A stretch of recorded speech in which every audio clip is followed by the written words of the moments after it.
A lot of this isn't going to make sense to you, and I'm sorry about that. I'm just going to start at the beginning, with the house.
I lived here until I was 11, but I wasn't allowed inside half the rooms.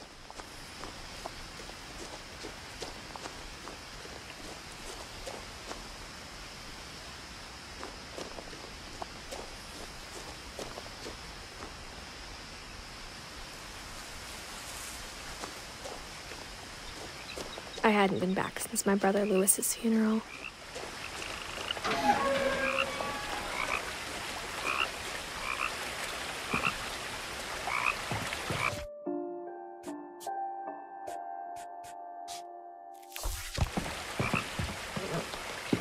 In her will, my mother left me a key, but didn't tell me what it unlocked. Maybe she thought I'd know. Or she thought that the mystery would be enough to bring me back.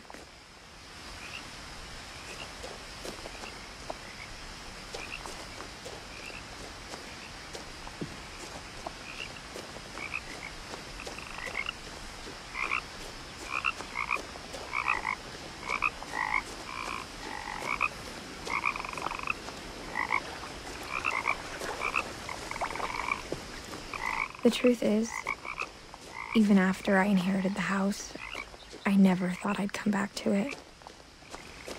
But now I had questions about my family that only the house knew the answers to.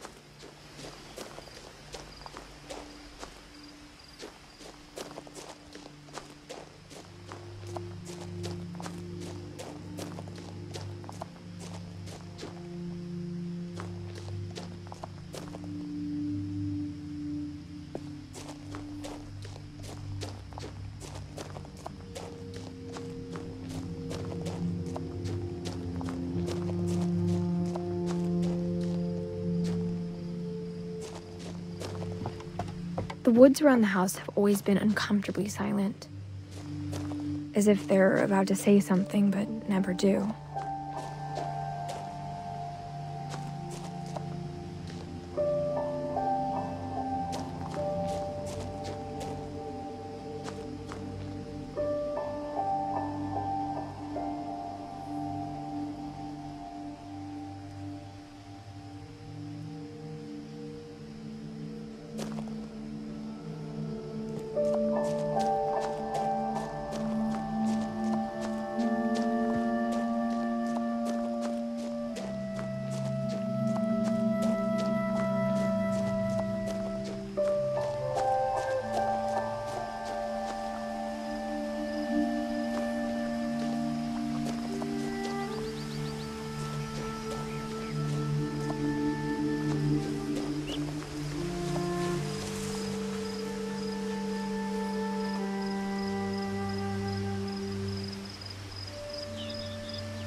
The house was exactly like I remembered it.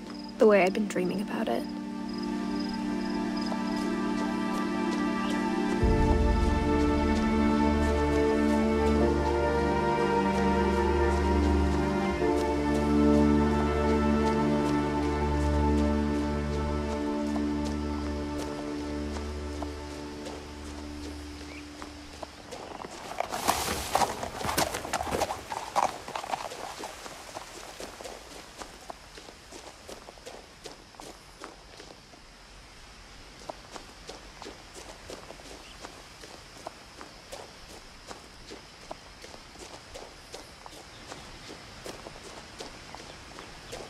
No one had driven this way in a long time, but I saw a few hoof prints.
As a child, the house made me uncomfortable in a way I couldn't put into words.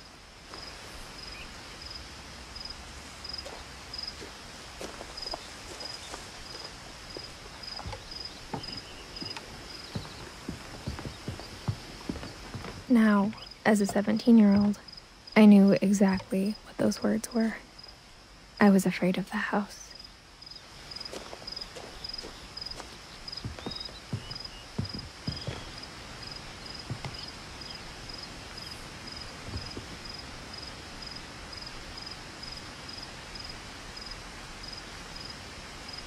I hoped the key might unlock the front door. It didn't.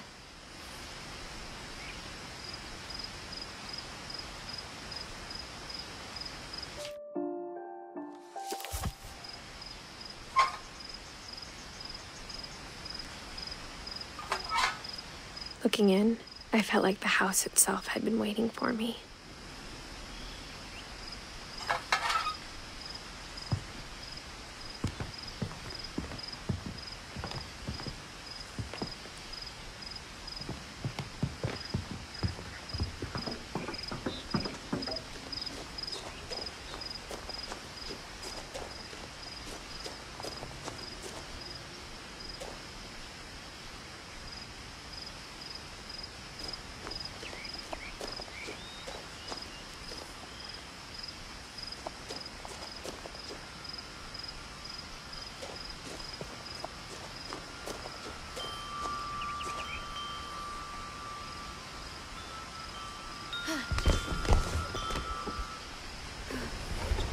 Crawling through the doggy door used to be a lot easier when I was 11.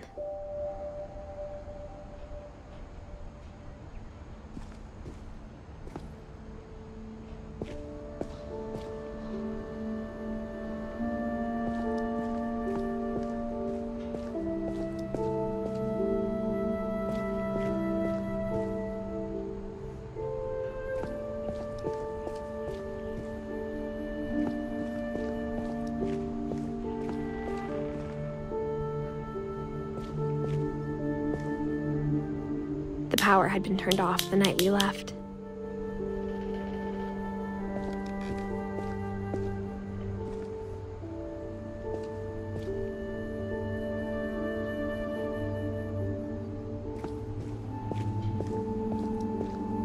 For the first time in years,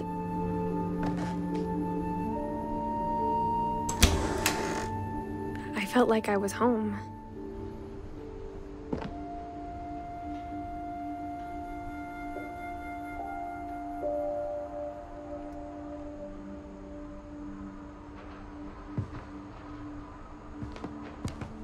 But instead of a family, there were just memories of one.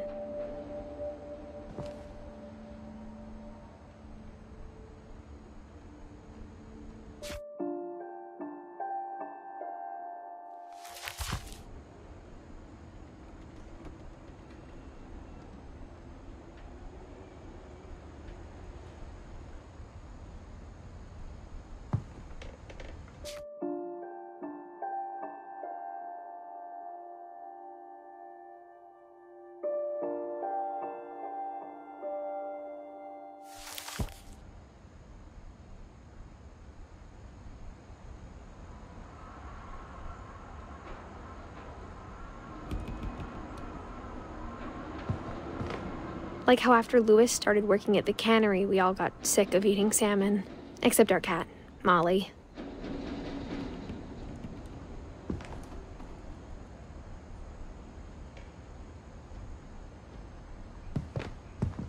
Or how only one restaurant would deliver to our house, so we had Chinese a lot.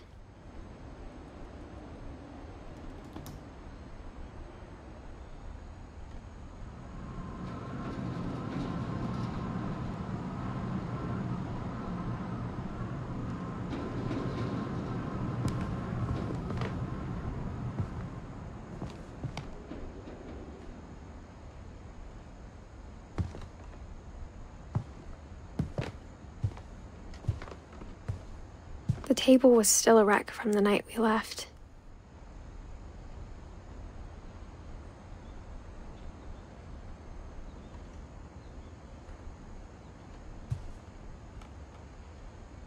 It was like a bomb had gone off, killing everyone but sparing the furniture.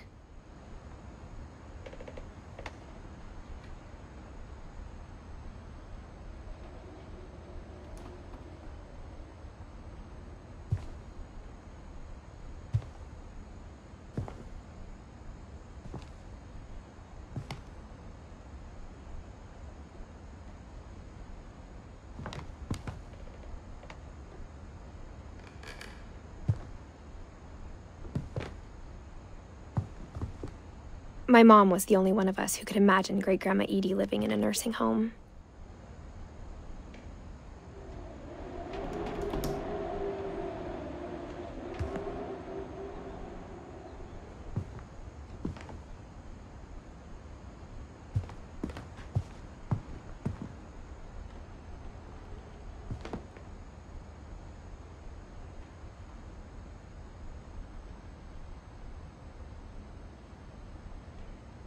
Nothing in the house looked abnormal. There was just too much of it, like a smile with too many teeth.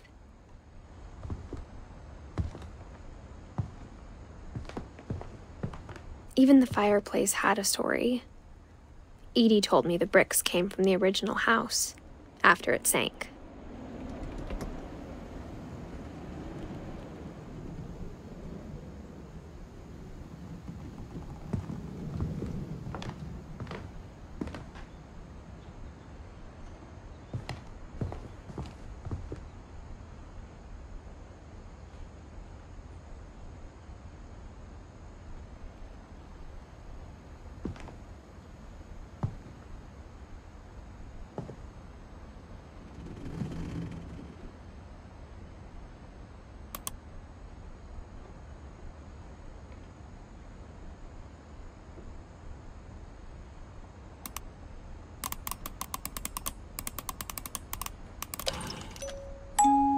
Great-Grandpa Sven built a music box for Barbara, along with the rest of the house.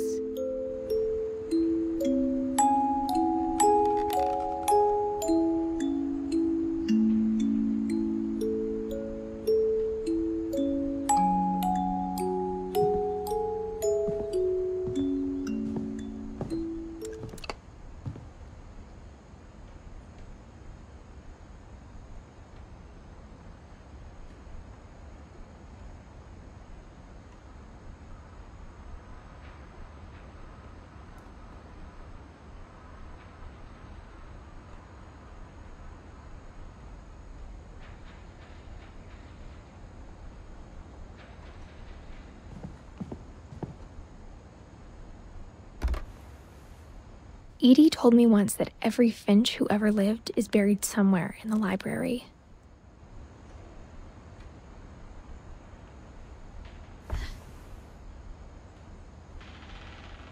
A lot of things got left behind in the whirlwind of that last night.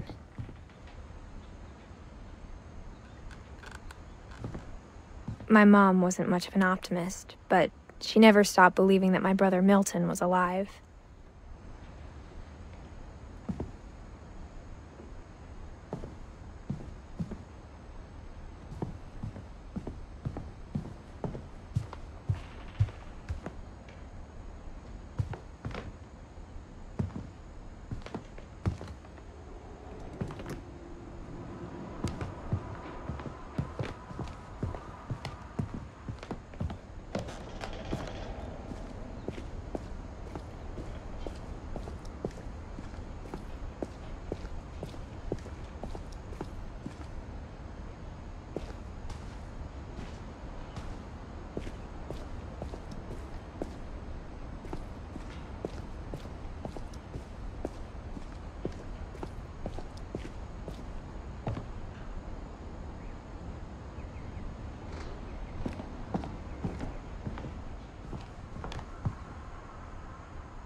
After Milton disappeared, Mom sealed up all the bedrooms. Then Edie retaliated and drilled peepholes.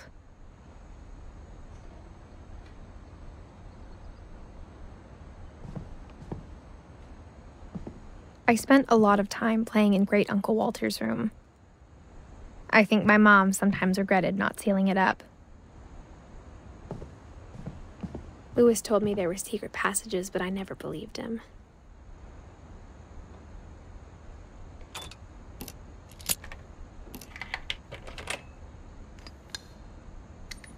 Turns out, my mom was really good at keeping secrets.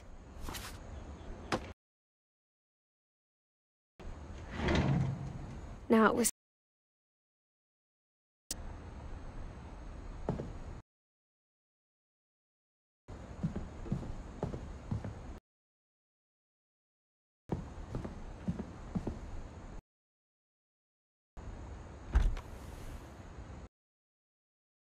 Molly always seemed like a girl I could imagine being with, if she hadn't died in 1940.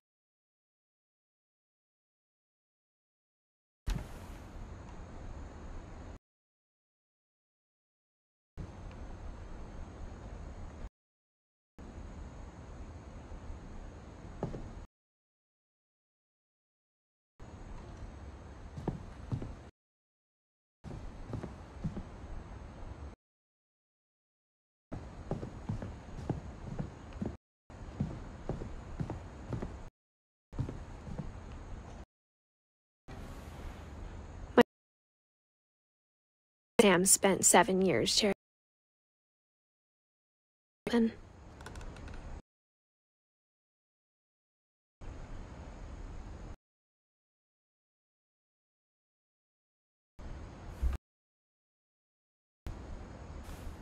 As a kid, I just assumed every house had peepholes and sealed rooms you weren't allowed inside of.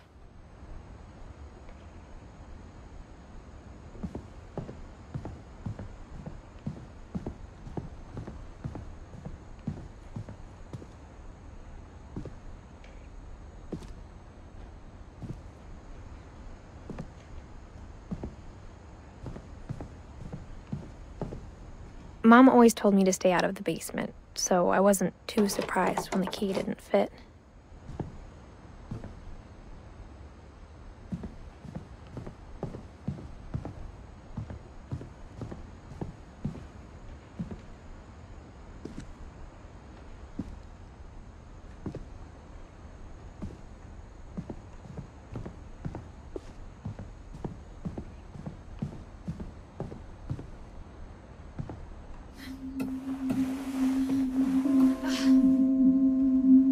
From the paintings on the wall, it was clear my brother Milton had been here before me.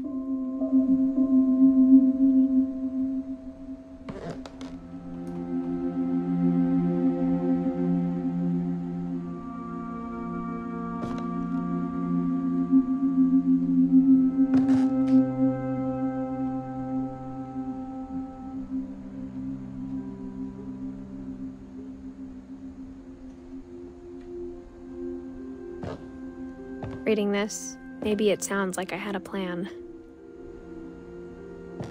But I had no idea what was behind that door.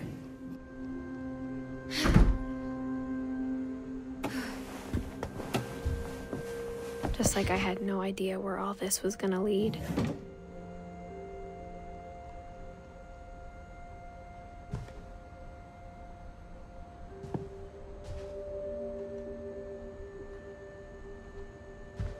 I grew up looking at Molly's room through the peephole.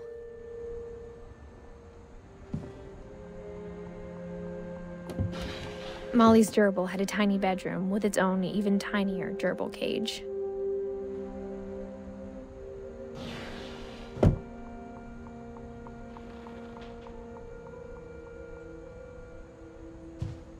Being inside for the first time, I felt like I'd stepped behind a painting.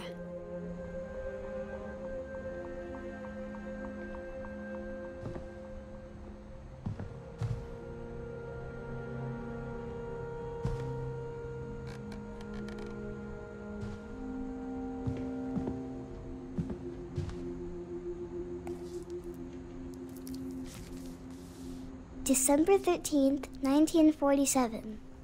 Dear Diary, I'll be gone soon, but I wanted to tell somebody about what's gonna happen. It started when Mom sent me to bed without dinner. I woke up and I was starving, so I looked around for something to eat.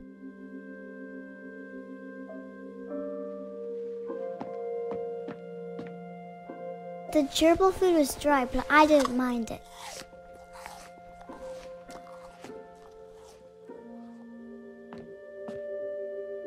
My Halloween candy was all gone.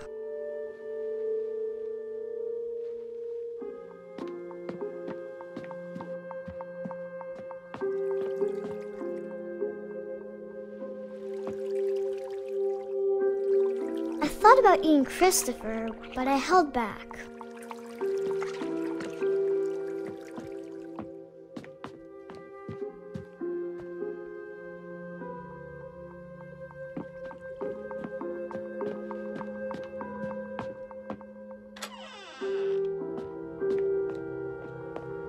I kept eating and eating.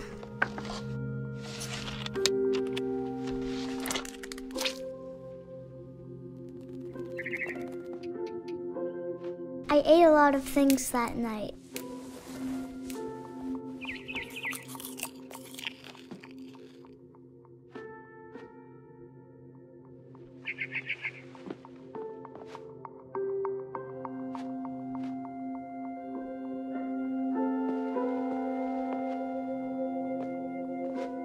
Then I heard chirping outside my window.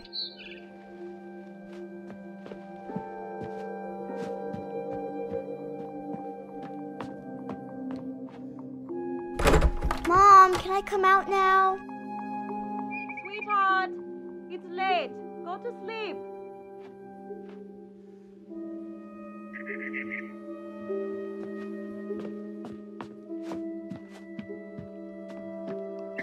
It was a barn swallow going back to her nest.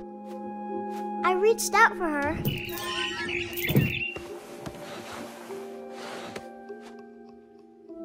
And suddenly, I was a cat.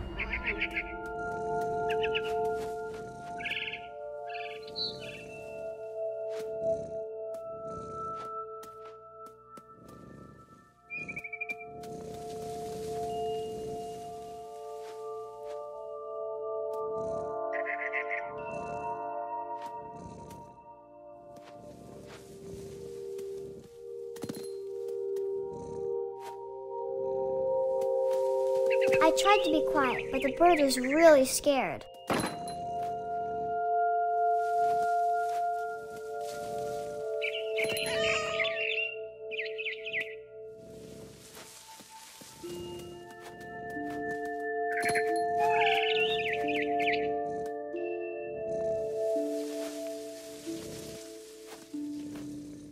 Mom and Dad didn't even look at me.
I jumped and I almost got her.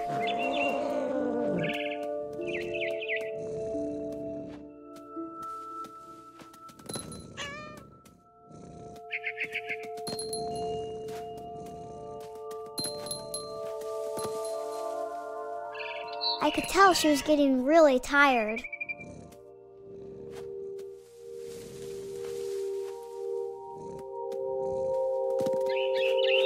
Now I was up in the big tree. I promised Dad I wouldn't climb it anymore. All I cared about was eating that mama bird.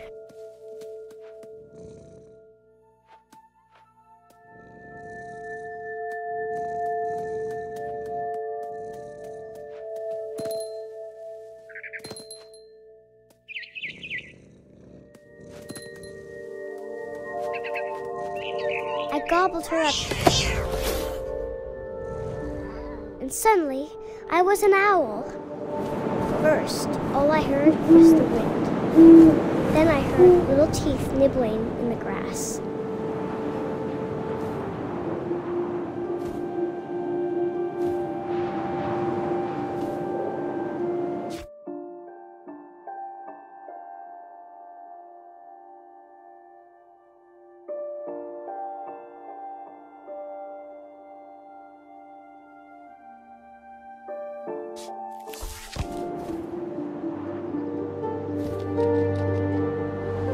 Rabbits.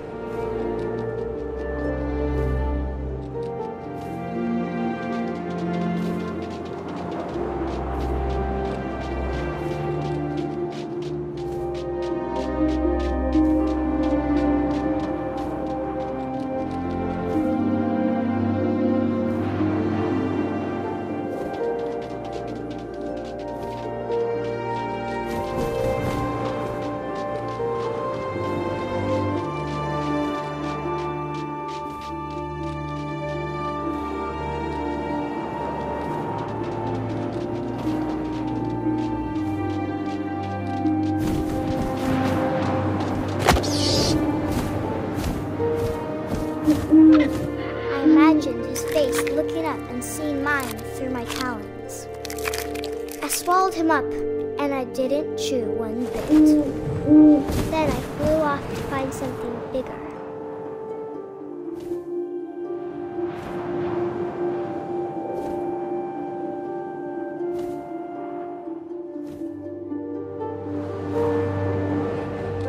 A mama rabbit.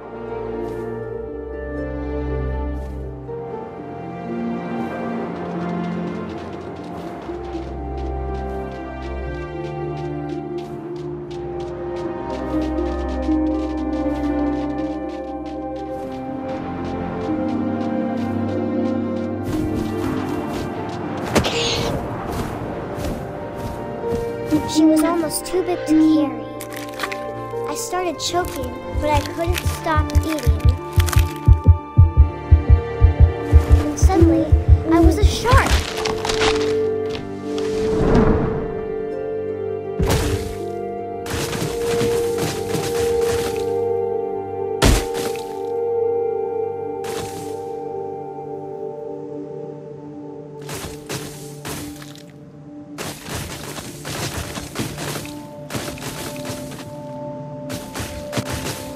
I rolled off a cliff and into the ocean. Now,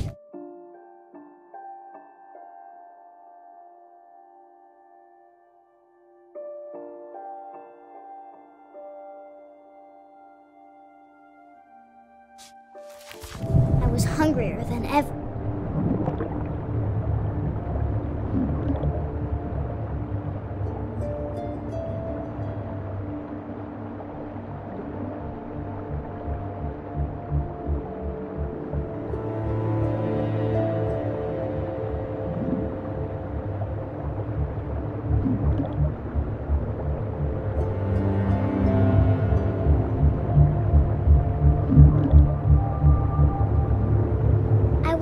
Fat, juicy seals. I tore off her flipper and it tasted really good.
shouted for what?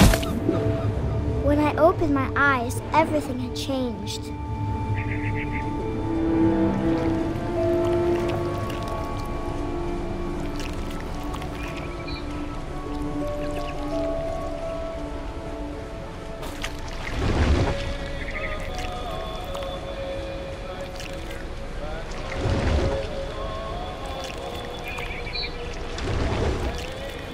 Now I was a monster, and I smelled people everywhere.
I was big, but I moved real quiet.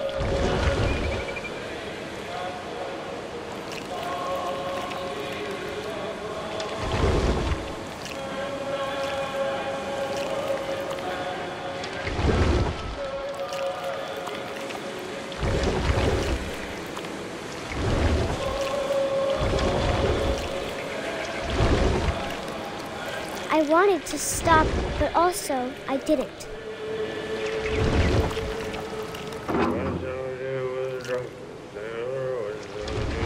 Drunken sailor, what shall we do with a drunken sailor? His belly with a rusty razor, his belly with a rusty razor, his belly with a rusty razor. What shall we do with a drunken sailor? What shall we do with a drunken sailor? What shall we do with a drunken sailor? Put him in bed with the captain's daughter, put him in bed with the captain's daughter, put him in bed with the captain's daughter. What shall we do with a drunken sailor? What shall we do with a drunken sailor? What shall we do with a drunken sailor? Struck with a longbow too, sober, struck with a longbow too. Chuck him with a longbow till he's sober. What shall we do with a drunken sailor? What shall we do with a drunken sailor? What shall we do with a drunken sailor? Put him in the scuppers with a hose pipe on him. Put him in the scuppers with a hose pipe on him. Put him in the scuppers with a hose pipe on him. What shall we do with a drunken sailor? What shall we do with a drunken sailor? What shall we do with a drunken sailor? Heave-ho, she rises, heave-ho, she rises, heave-ho, she rises, in the morning.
After the last passenger, I was still hungry. And across the water, I smelled something new. Something I had to have, so I swam towards it.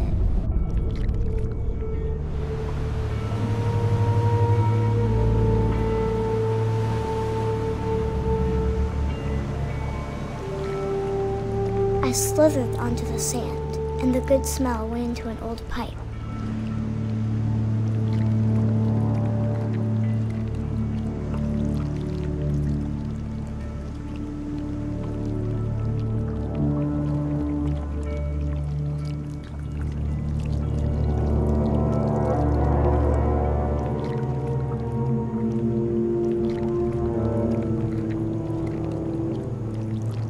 I got closer and closer.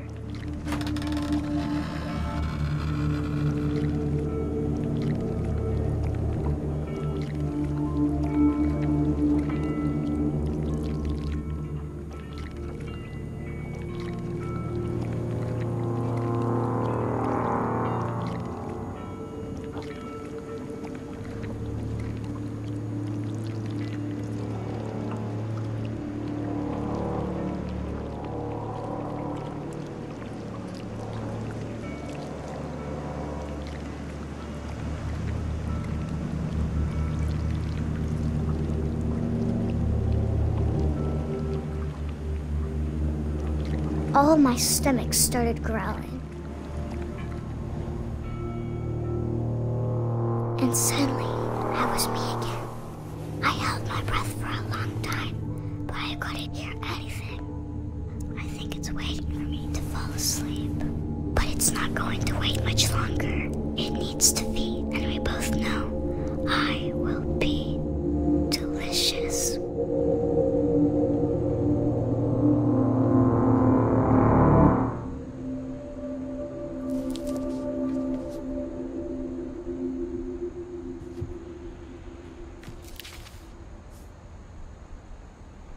I'm not sure if I believed all of that, but I'm sure Edie would have.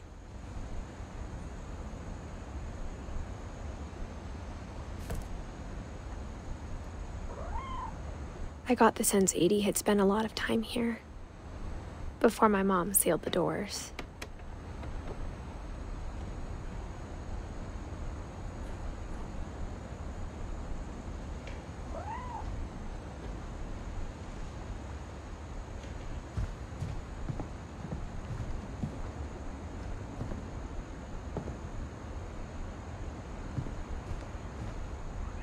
I can't describe it, but I felt like some part of Molly was still here.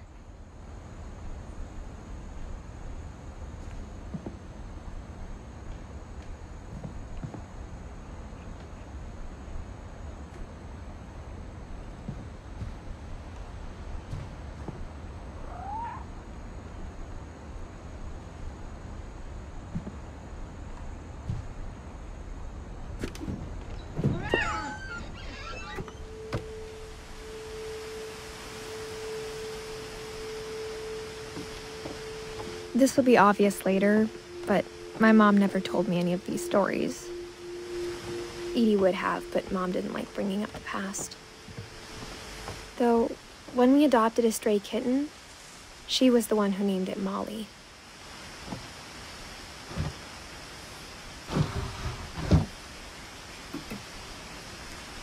I spent a lot of time in Great-Grandma Edie's room.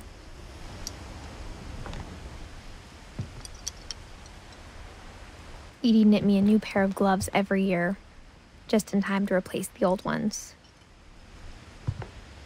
Louis died a week before we left, but Edie had already started to memorialize him.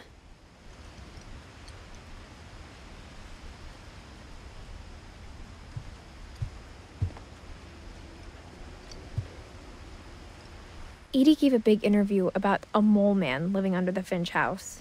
My mom was furious. I hadn't thought of myself as Edith Jr. for a long, long time.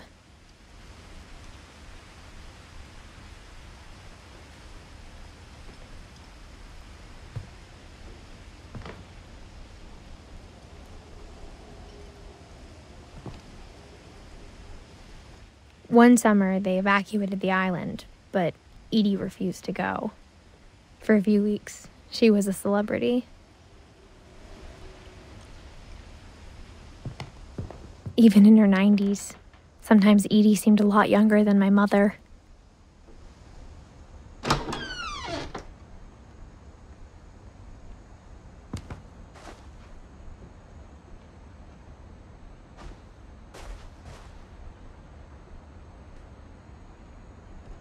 The only trace Grandpa Sam's first wife, Kay, left on the house was the pink bathroom.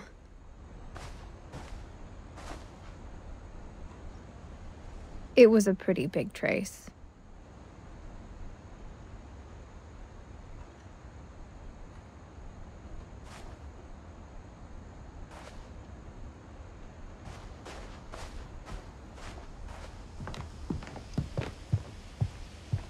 Her room was like a museum.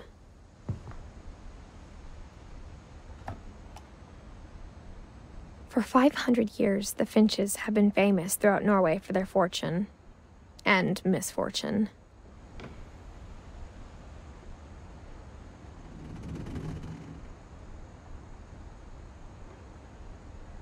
Odin Finch buries the latest victims of the family curse, his wife Ingeborg and their newborn son, Johan.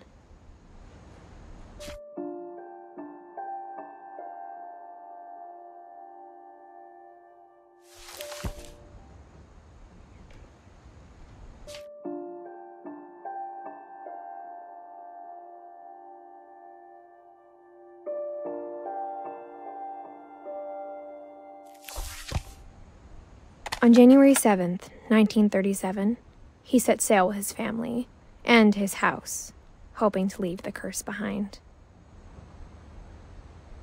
But 40-foot waves off the coast of Washington send the house and Odin to the bottom of the sea. Odin's daughter Edie, with husband Sven and baby Molly, step ashore on their new home, Orcas Island.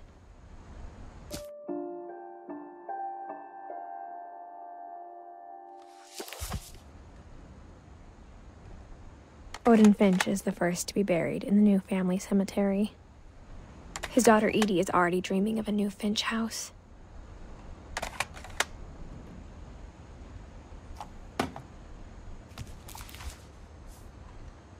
Whatever's wrong with this family, it goes back a long ways.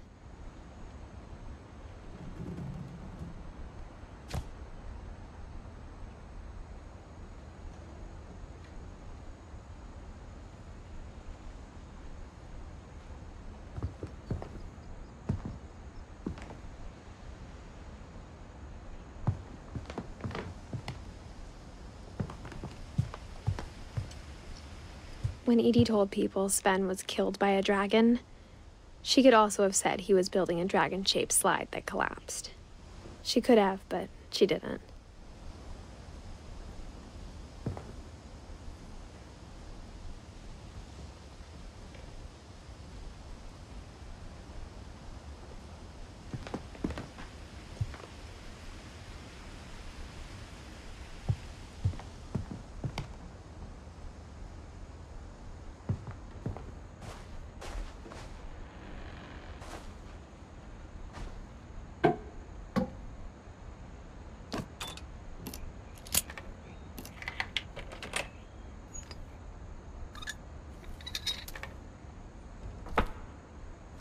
There's a secret in this bathroom.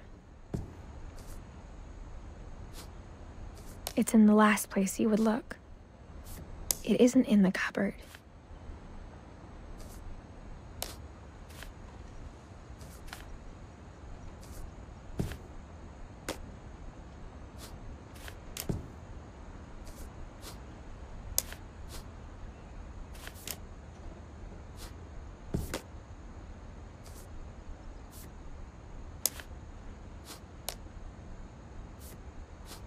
It's hidden in this book.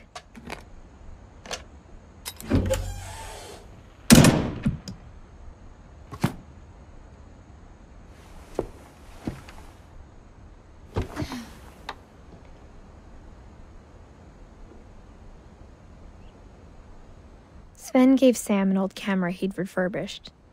He never put it down.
I knew Grandpa Sam had a twin, and that he never talked about him.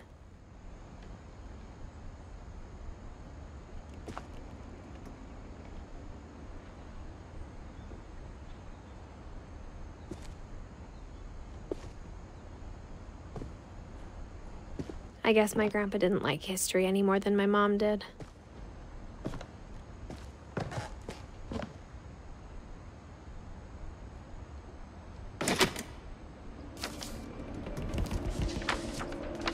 How I Want to Remember My Brother by Sam Finch.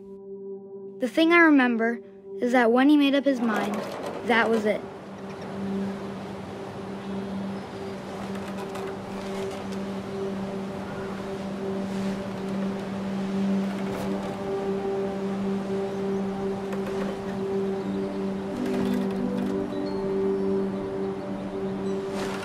My brother said he'd die before he ate another mushroom, and he did. At Barbara's funeral, we swore he'd never be afraid again, and he wasn't. I think Calvin always wanted to fly. Sam! Calvin! Dinner's ready! Coming! But that day, he finally made up his mind to do it. I told him going around was impossible. Maybe if I hadn't said that,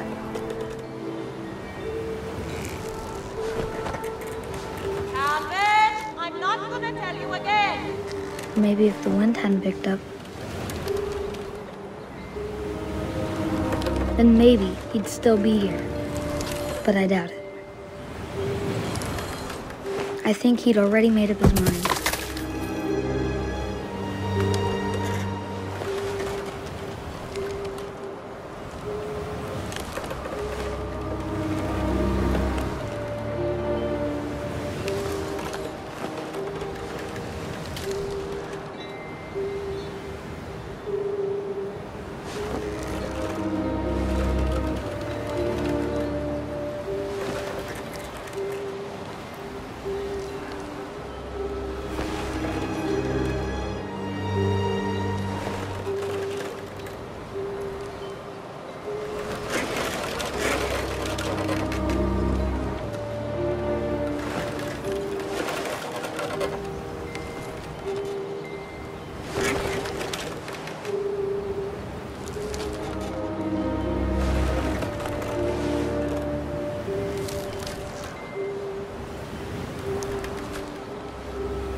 That's what I want to remember about my brother.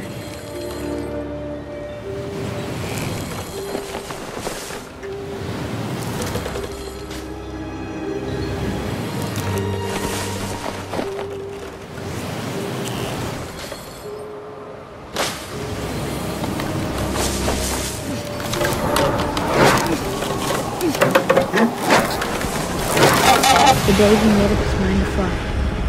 And he did.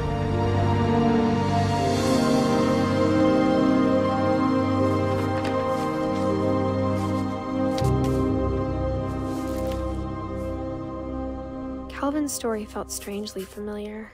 When I was younger, I remember trying to do the exact same thing.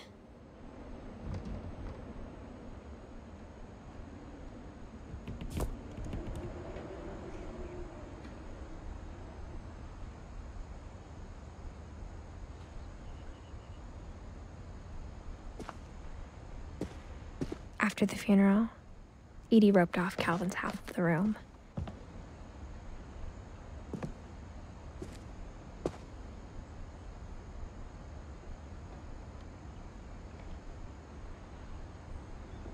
Mom said Grandpa Sam enlisted at 18 and never set foot in the room again.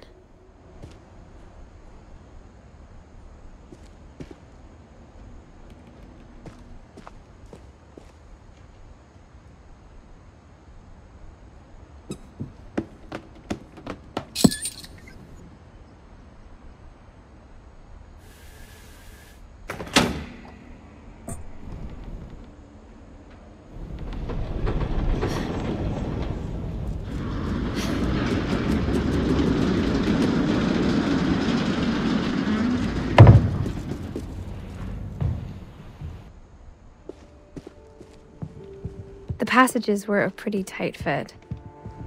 They'd obviously been built for smaller hands and bellies.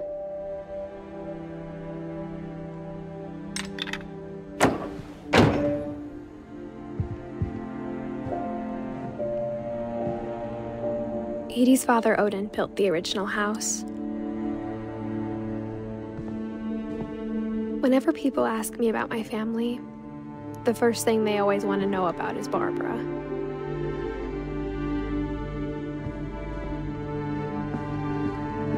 Mom must have locked the third floor stairs on the night we left.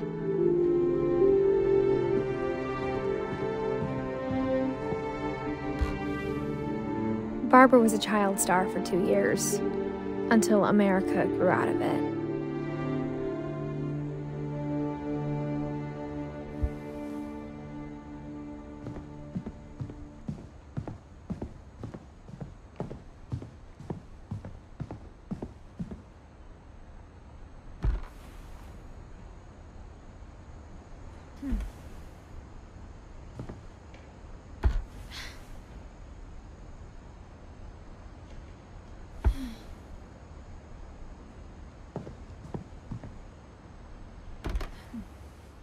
The last time I was in Edith Sr.'s room, I was 10 and she was painting my portrait.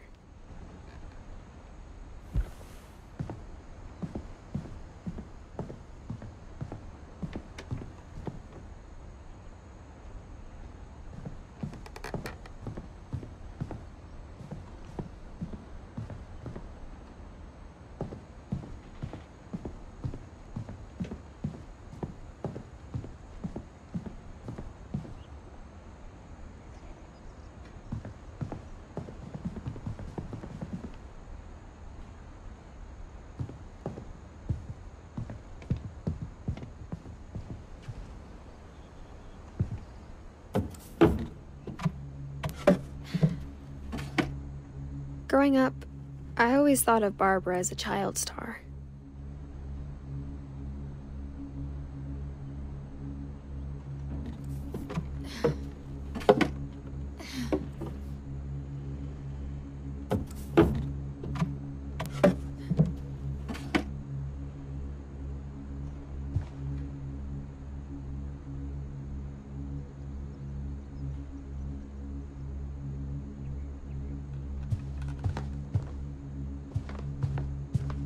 I never thought about how hard it must have been for her afterwards.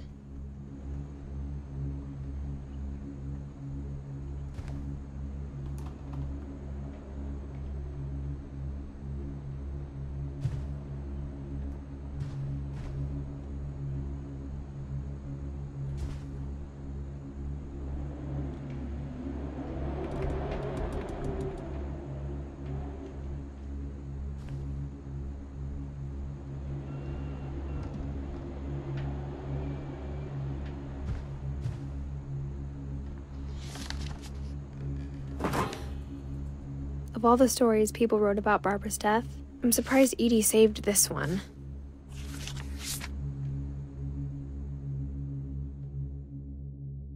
Old Jack here with another ghastly tale inspired by America's most unfortunate family. I'm calling it The Surprise Ending of Barbara Finch. As a child star, Barbara was famous for her scream. Now at 16, she was all washed up, a has-been. But in a lucky break, she'd been asked to perform her signature scream at a local convention for monster movie fans. It was just the boost her career needed. Unfortunately, her scream hadn't aged well. Getting better. I think you just need the right motivation. Her biggest fan and current boyfriend, Rick, was about to demonstrate when...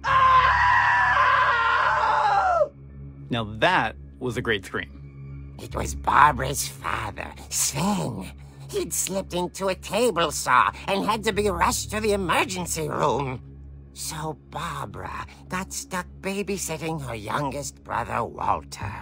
Her convention comeback was canceled. Okay, I'm hearing frustration, but I'm not hearing terror. What if I tried... A gang of hoodlums in Halloween masks have been terrorizing Orcas Island tonight. Police are urging residents to... That came from the basement. You're right! Also, I loved your delivery on that. Why is your basement door locked? Because my dad likes making puzzles and secret passages. There's a key hidden in the music box. The secret is to keep winding and winding until finally the key pops out. Thanks, babe. I'll be back in a sec. 20 minutes later, Rick hadn't returned. So Barbara went to look for him, right on cue. She reached for the music box.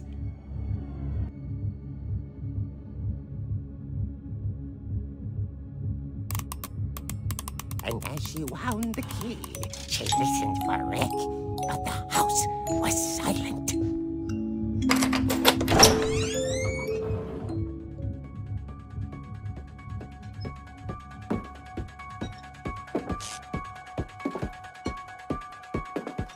She found Rick's crutch and imagined the worst.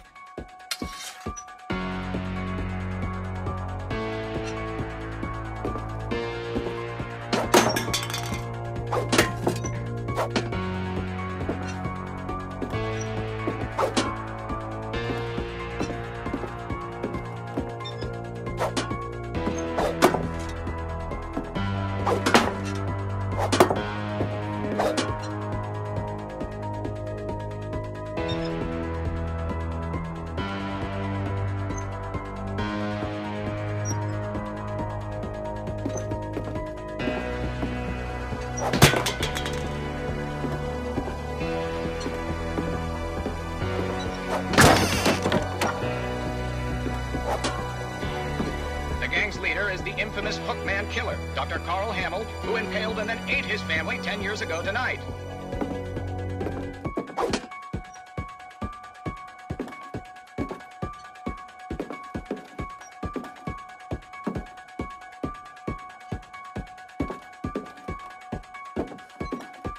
The old fridge rattled and grew still.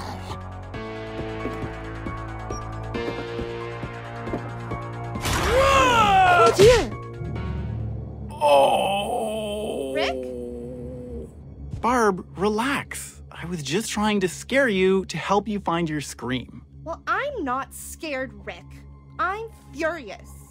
Then act furious.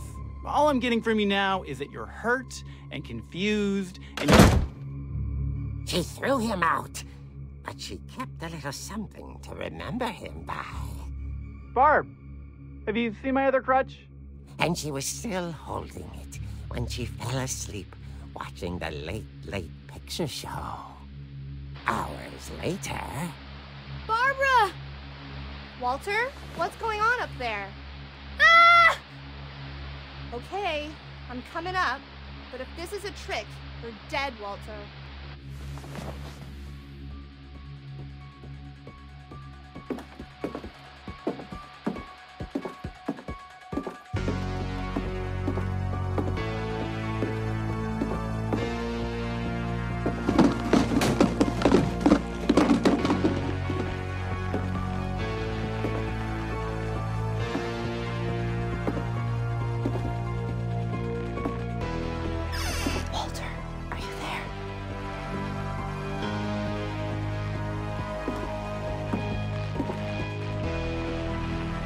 Walter had vanished, but his bedside radio was still on.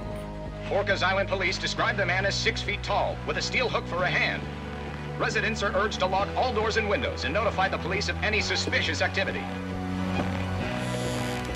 Barbara turned, saw the hook man, and was speechless. He was quite smashing.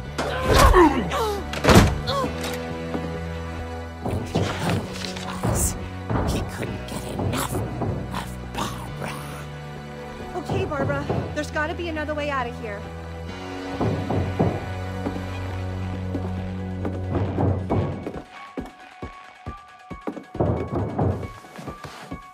That night, she played her part beautifully.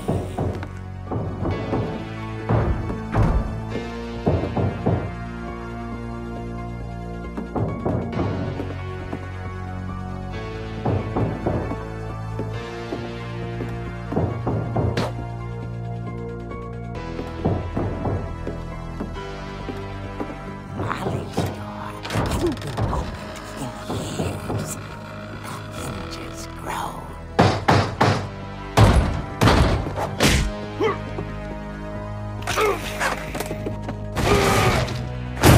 He wasn't moving, but she sensed the story might not be over yet.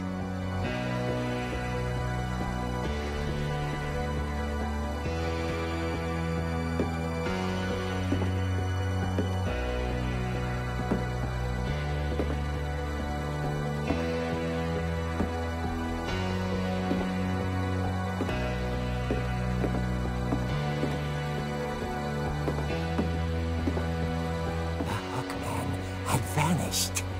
She listened for his breathing, but all she heard was...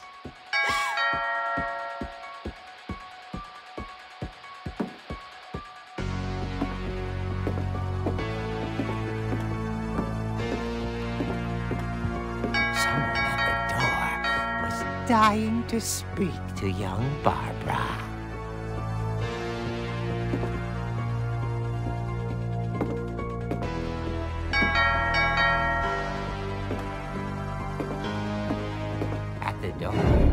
She heard whispering. It was coming from inside the house.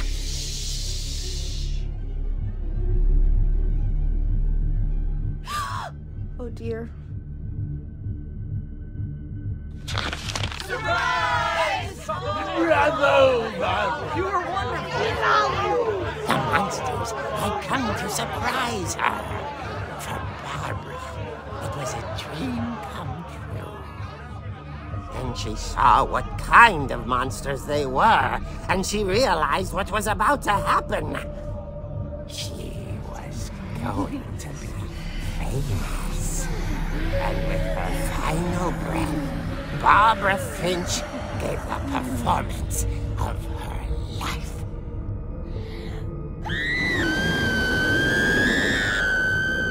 I wasn't there myself, but I hear Barbara was magnificent. Poor girl. She had a taste for stardom. But unfortunately, so did her fans. Of course, the police blamed it all on poor Rick, who disappeared the same night. And little Walter? Hiding under his bed the whole time. He took it all pretty hard, but that's another story. As for Barbara, tucked inside the music box was all they ever found of her. Her ear. Now that's what I call a real eerie tale.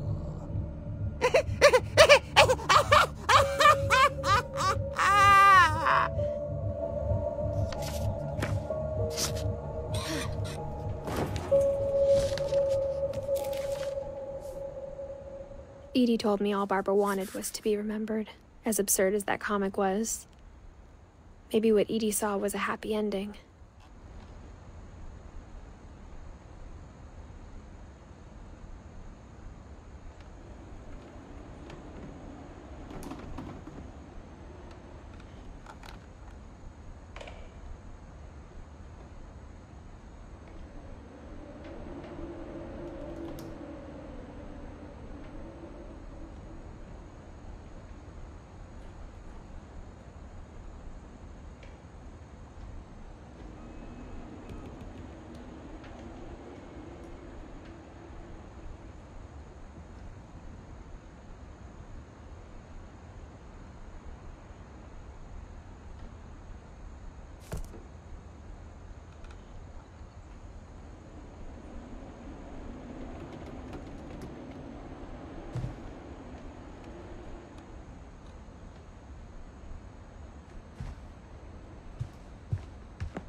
I guess now I know why Mom didn't like me playing with the music box.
Mom said the basement was off limits, unless I wanted another tetanus shot.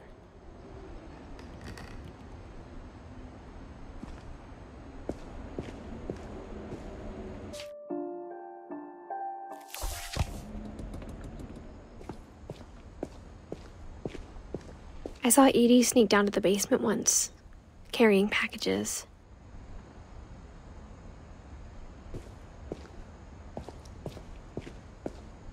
I thought maybe she was hiding presents.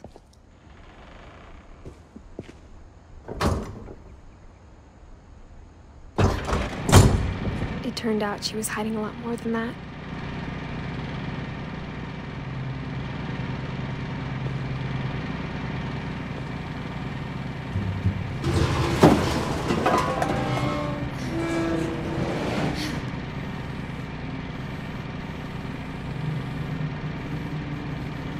I remember asking Mom once about where Walter had gone.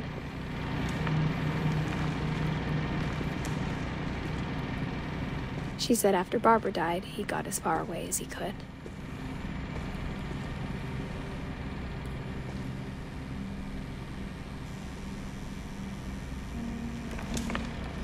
If there's a pattern in all these stories, I think it's that none of us has gotten very far.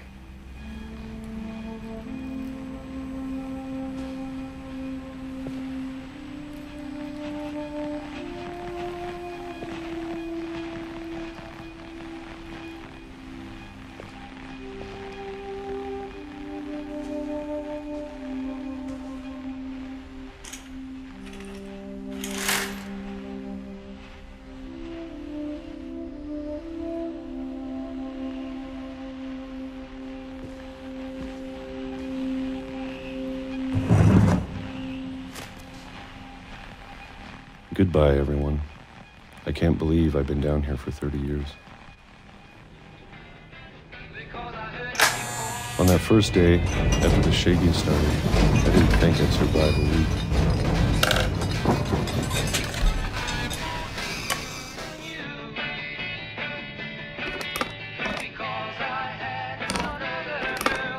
But after a few days, I settled into a routine.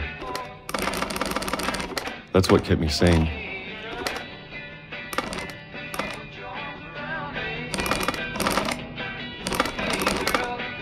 Having a schedule, living for today.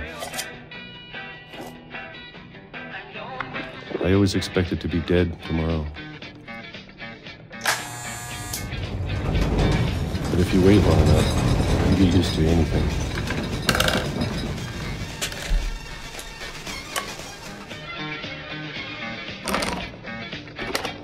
Even a monster on the other side of the door starts to feel normal. almost friendly.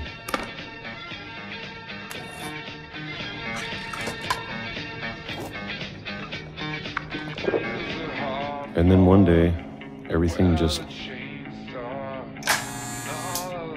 stopped.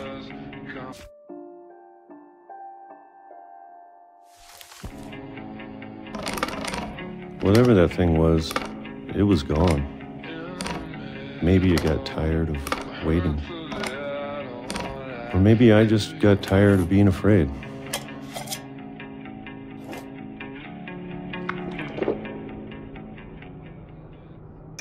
It's been a week now, the longest in 30 years. I'm done waiting. I have to leave while I still can.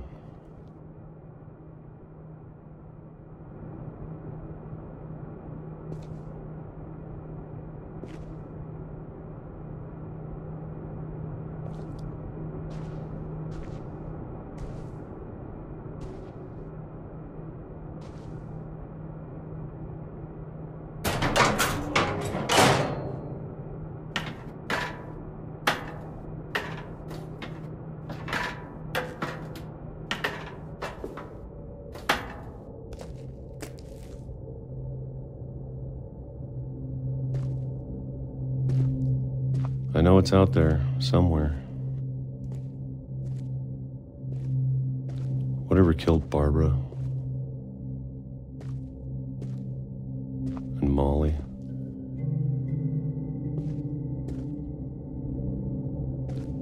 And Calvin.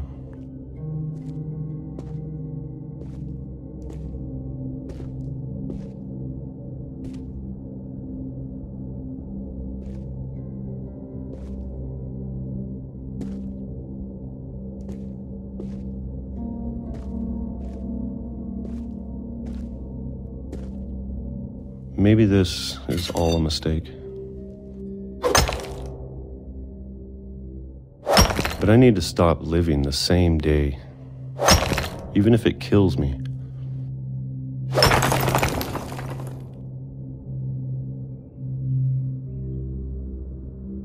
Whatever's out there, I want you to know I'm ready for it. I'm going to appreciate all of it, especially the food. I don't mind if I only have a year left, or a month, or a single week. I'd be happy with one new day. I can already imagine the sun on my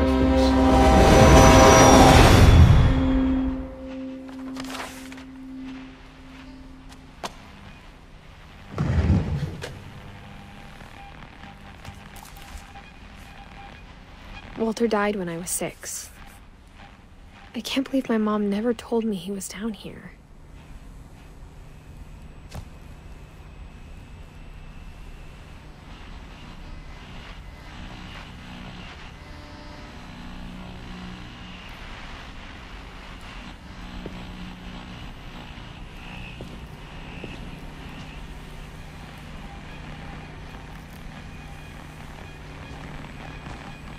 I'm sure my mom was trying to protect me.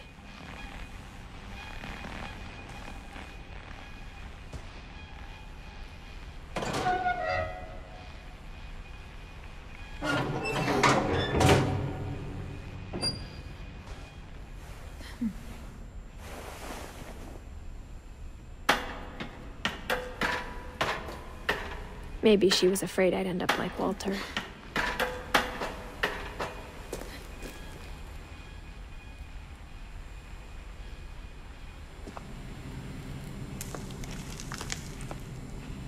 But if she never told me about an uncle under the house,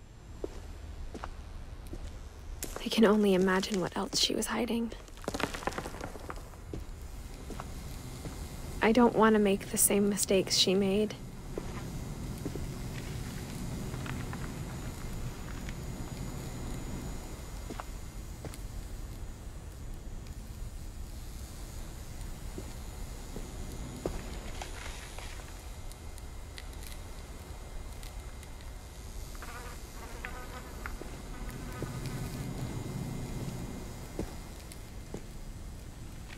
trying to bury something that's still alive.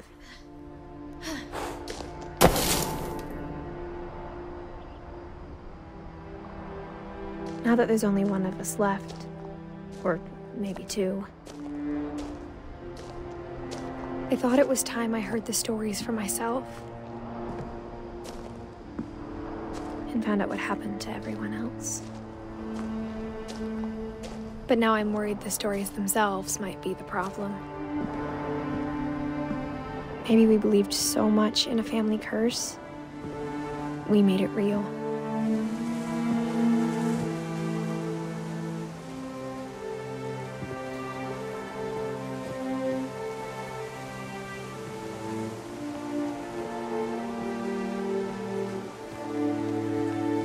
I don't know if I should even be writing this.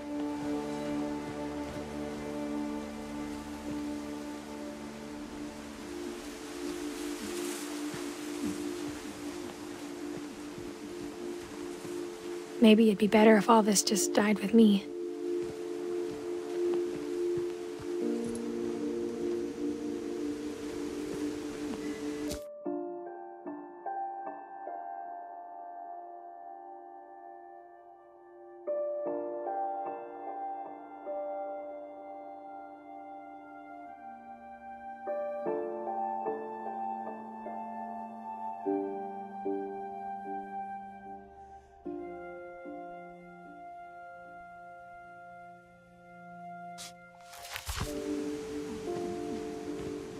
But I thought you should know about your family.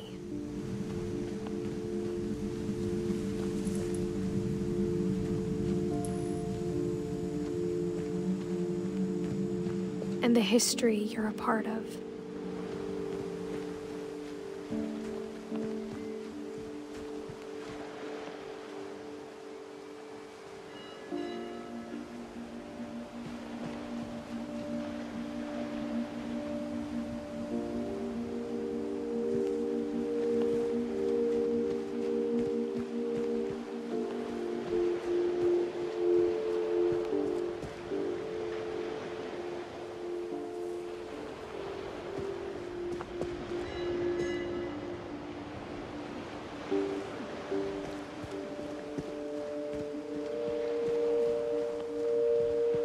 Though to be honest, I feel as lost as you probably do right now.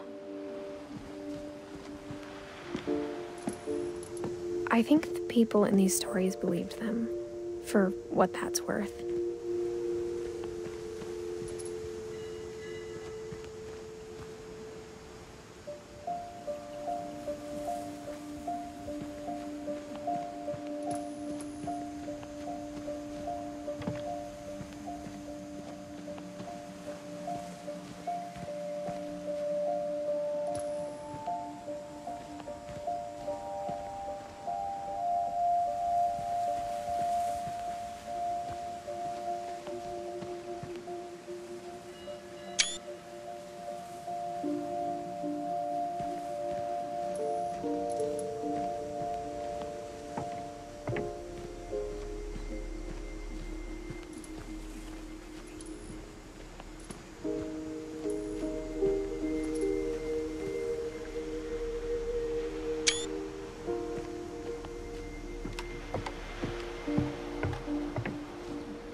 And when you look at the house, that history of imagination and stubbornness and madness,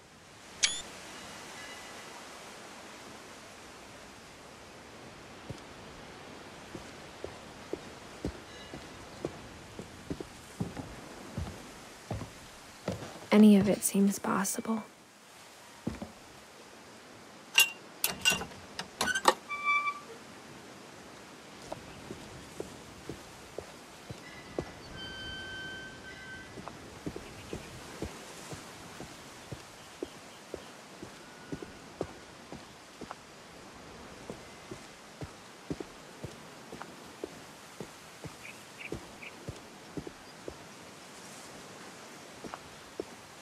I think we've been surrounded by death for so long, we've just gotten used to it.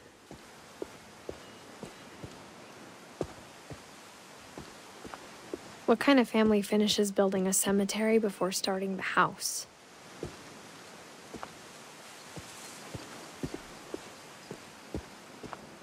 It's embarrassing for me to admit this, but the pet cemetery made me more uncomfortable than the human one. 3 of the gerbils were mine, and 2 had been my fault.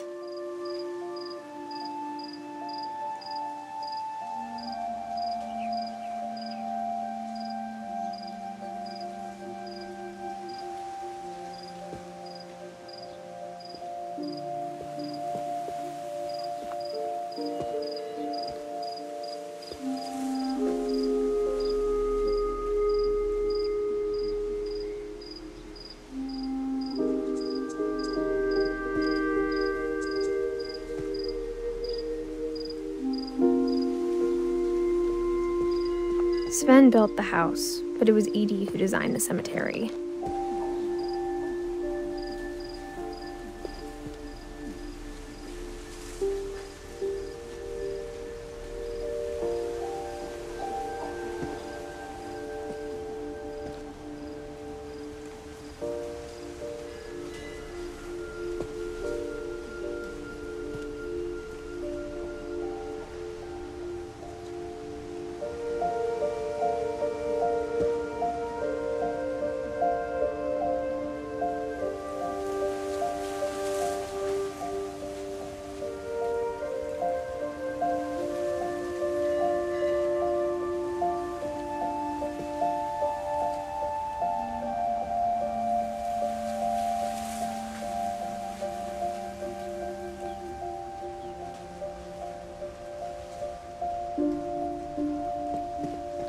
I'm sure Odin's monument had been Edie's idea.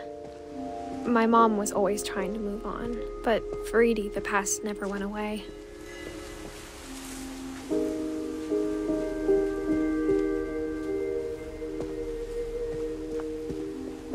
She could see it poking out of the water at low tide.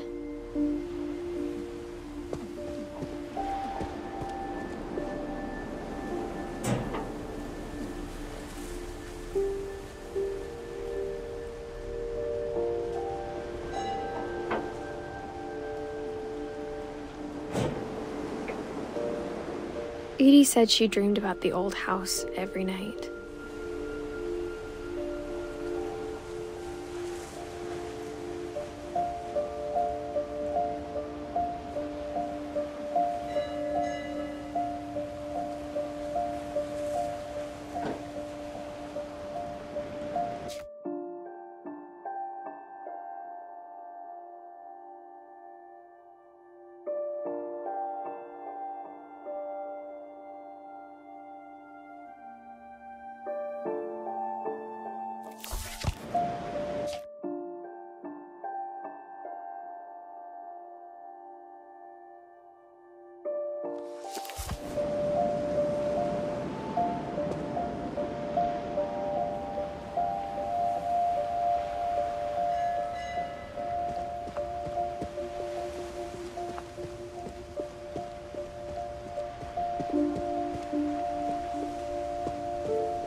But the older I get, the more I can see where my mom was coming from.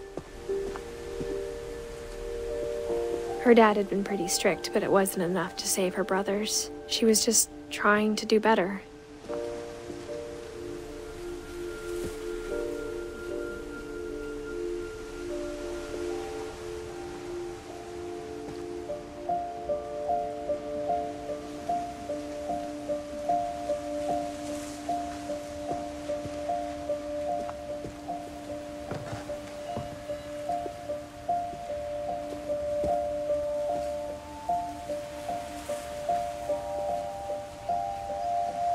She lost 2 of her brothers, just like I did.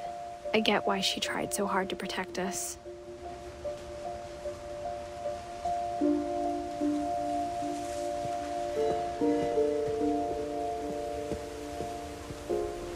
There's so many things I wish I could ask my mom now. Part of me thinks this is what she wanted all along. For me to come back someday and find everything out for myself.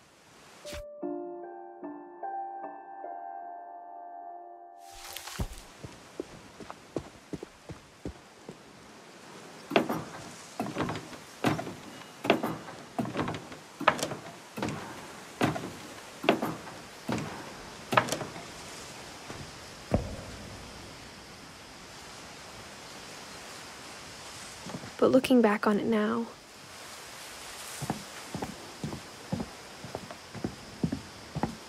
if she told me there was going to be so much climbing,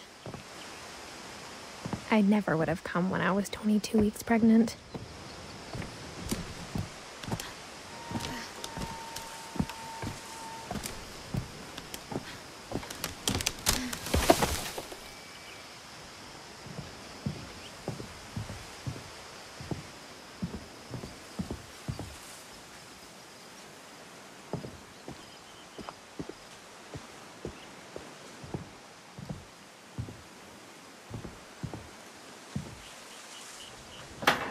I never met Grandpa Sam, but I think he and my mom had a lot in common.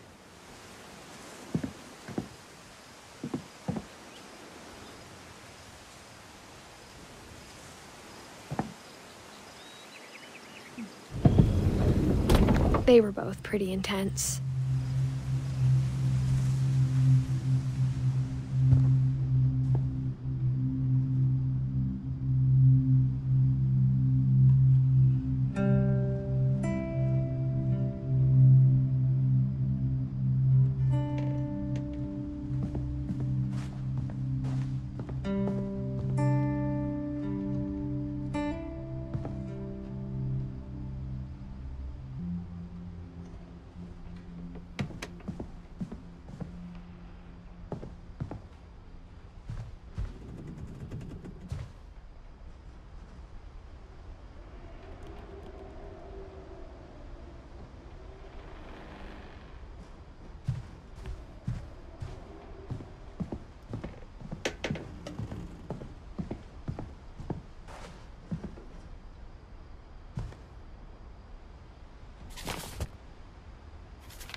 Dawn, I promise, you'll never forget this weekend. Yes, sir. These memories are gonna last a lifetime. Am I gonna have to shoot anything? It's a hunting trip, Dawn. Shooting is strongly encouraged.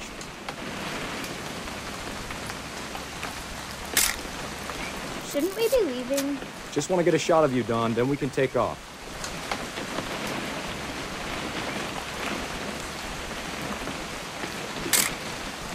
I'm over here, Dad.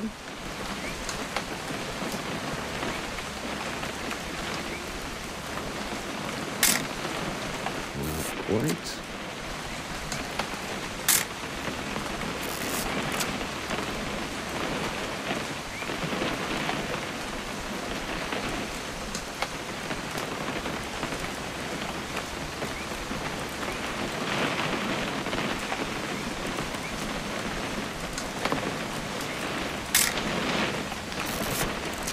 What?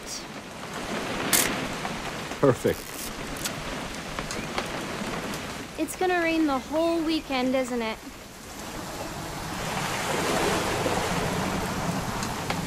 I will never forget this weekend, Dad. That's the spirit.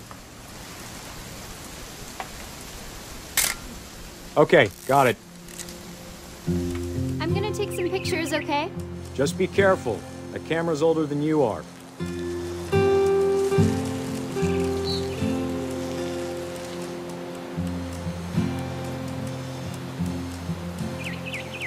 You're right, Dad. It's starting to clear up. Still freezing, though.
Not have drunk all that coffee.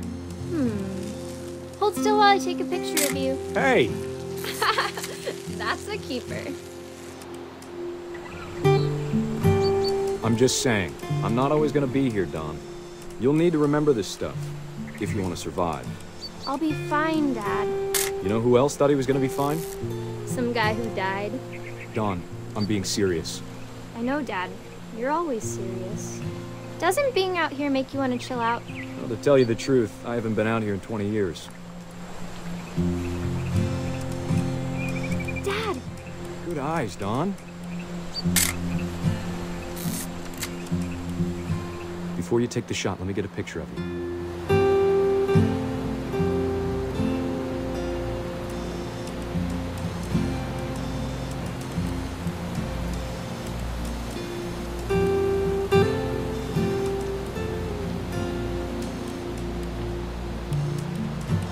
Dad,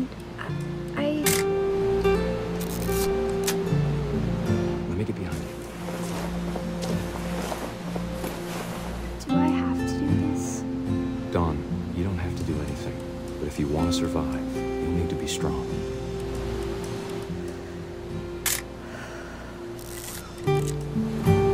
Now keep yourself squared up, elbows down, like we practiced. Whenever you're ready.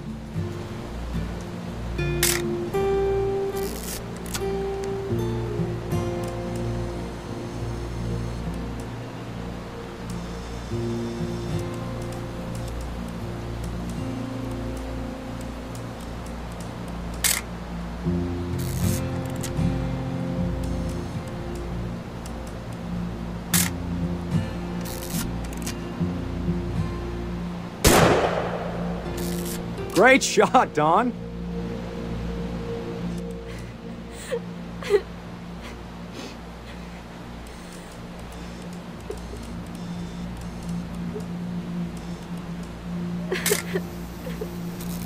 I'm proud of you, Don.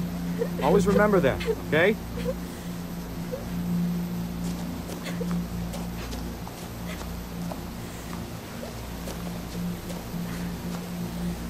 Sorry, Don. Just gotta reset the timer.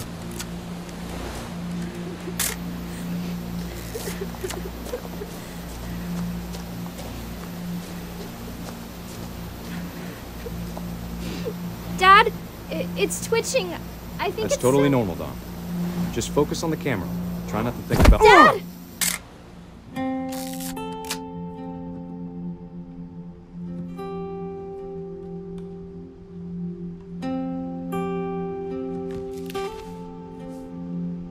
of all these stories, that's the one I wish most that my mom had told me.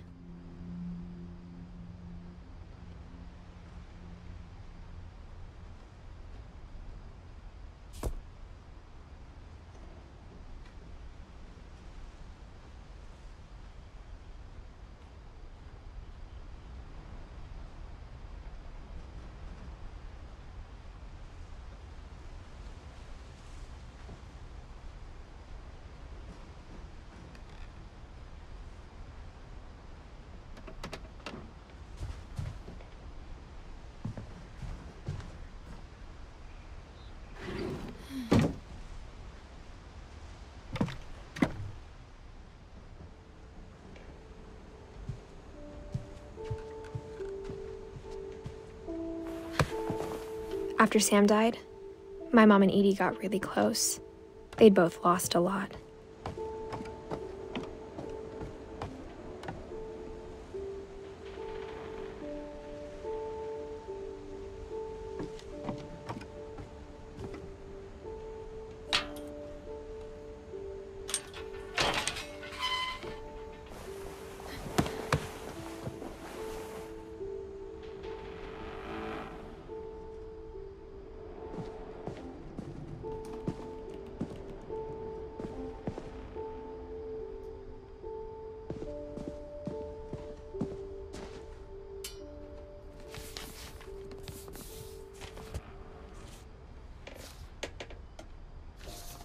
Dear Kay, do you remember the way Gregory used to laugh when he thought he was alone? Like something funny was happening, but only he could see it.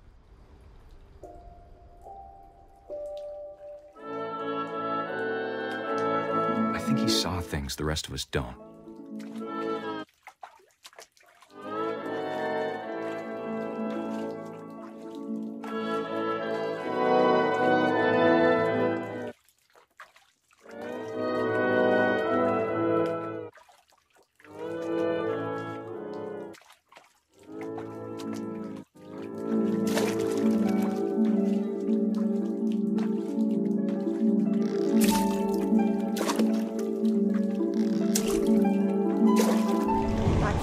Gregory, it's time to... Hold on, sweetie. Hello? Sam, I told you I don't want to talk right now. I wonder what he saw.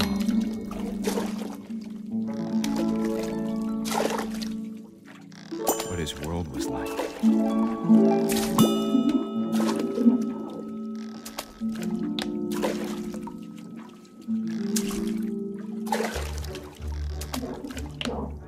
Reminded me so much of Calvin. Lost in his imagination. Whatever it was, he saw it.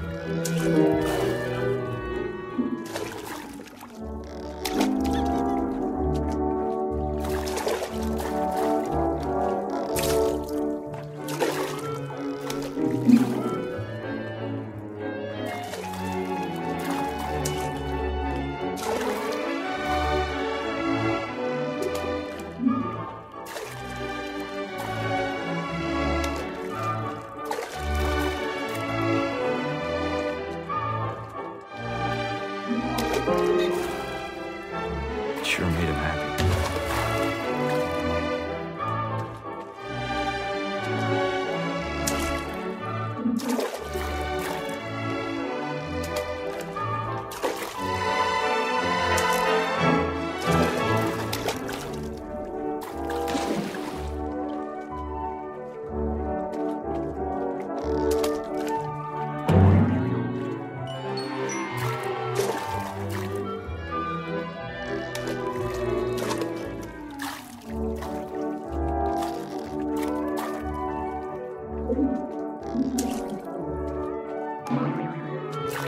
I know how silly it sounds.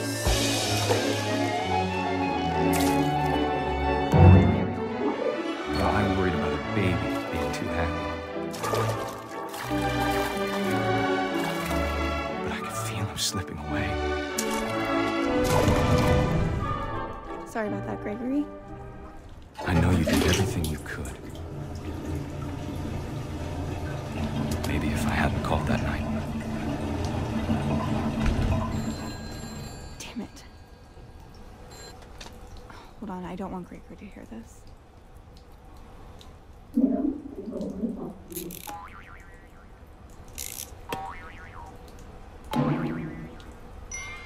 I wish he could have told us about the world he saw.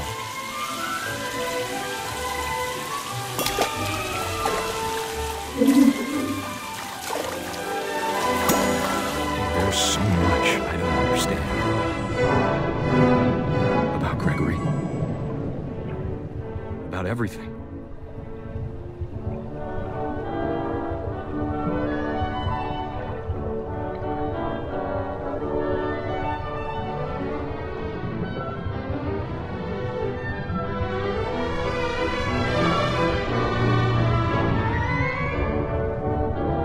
What happened wasn't your fault.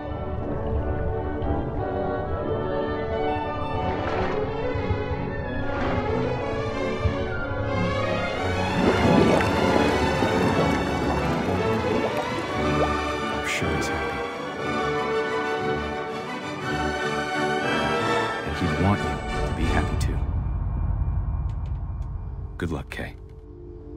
Love, Sam.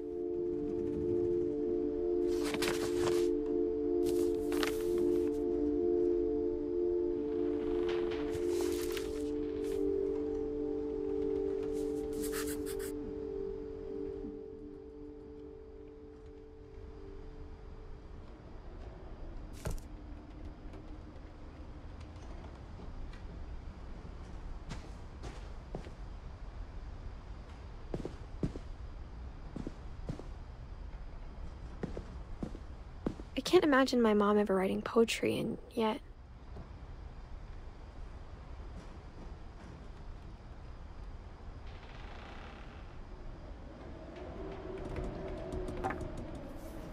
A poem for Gus, who always said the wedding was a bad idea.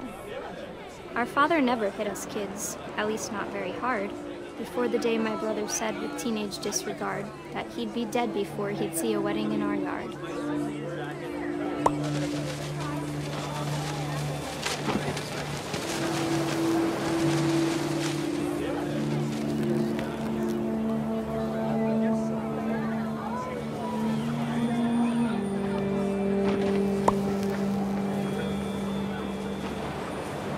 My father made him come, of course, but Gus stood far apart, just flew his kite and bottled up the storm inside his heart.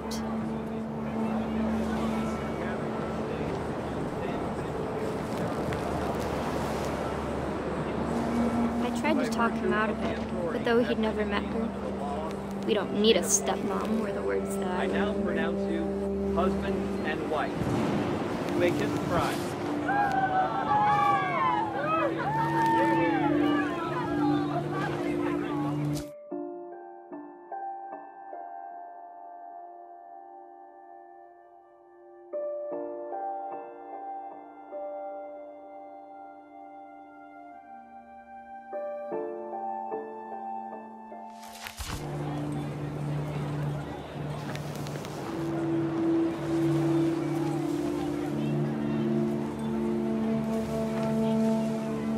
When the time for photos came, Dad ordered him to come here. But Gus declined and as a sign held up his middle finger.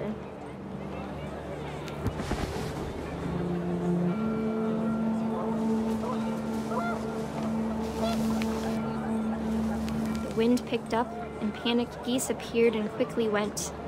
But all the humans did that day was go inside the tent.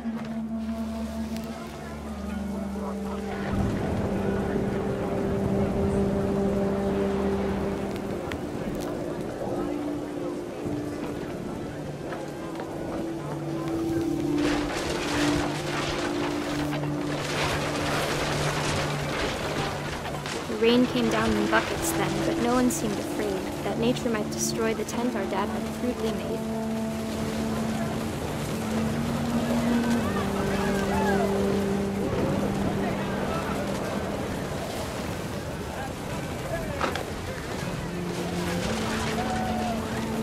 The thunder sounded much too close and full of angry power, but all my father said to this was, "Make the music louder."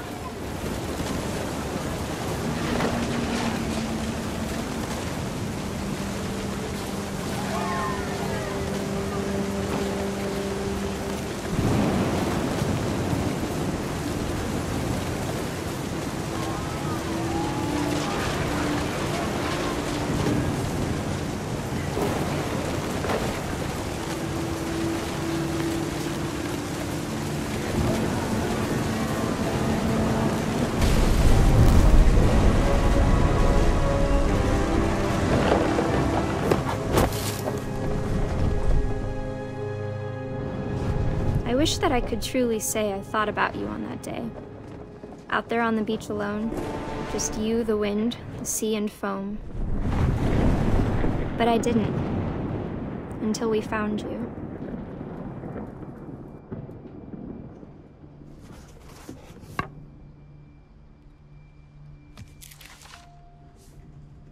She never talked about him, but Mom told me once if I was a boy, they were going to name me Gus.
My mom moved up to the loft after her brothers died. At the time, it was as far away as she could get.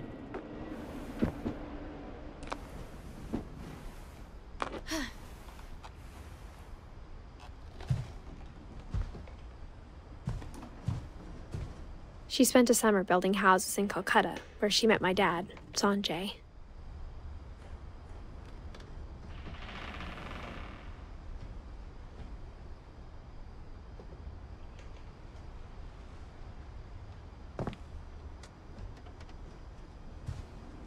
Religion was another thing my mom never talked about, but I think it helped her a lot after her dad died.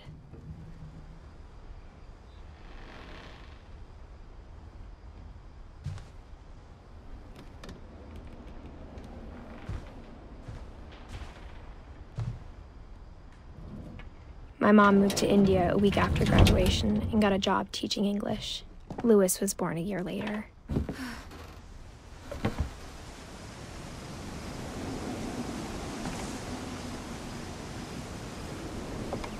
When my dad died, I don't think Mom knew where else to go. I'm sure Edie was happy to have her back.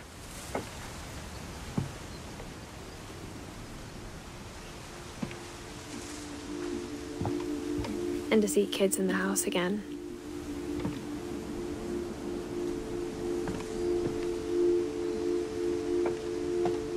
The house had to get a little bigger, but Edie was used to that.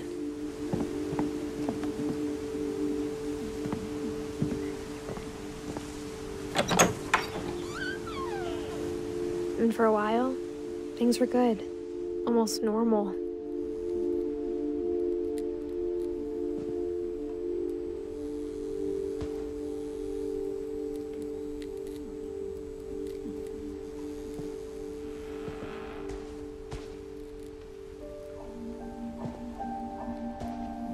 But it didn't last.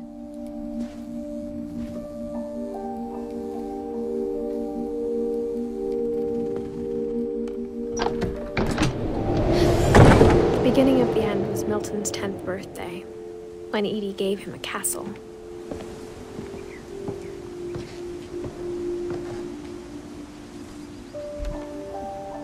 After Milton disappeared, the only thing he left behind was a room full of paintings.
Milton Finch in The Magic Paintbrush.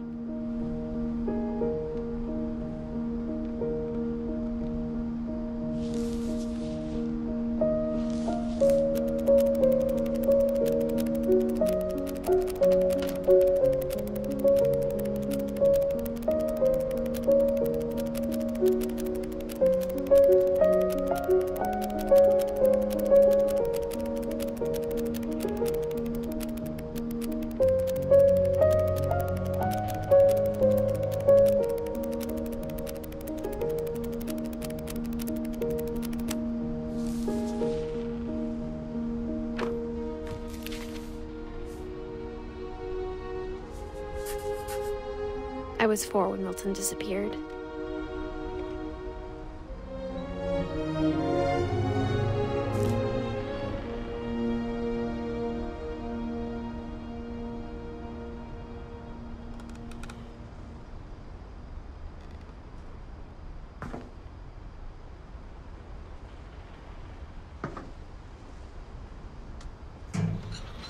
Mom spent months searching for my brother.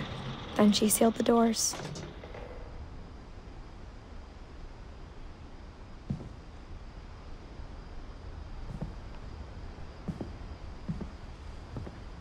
I think Edie was happy to finally have another painter in the family.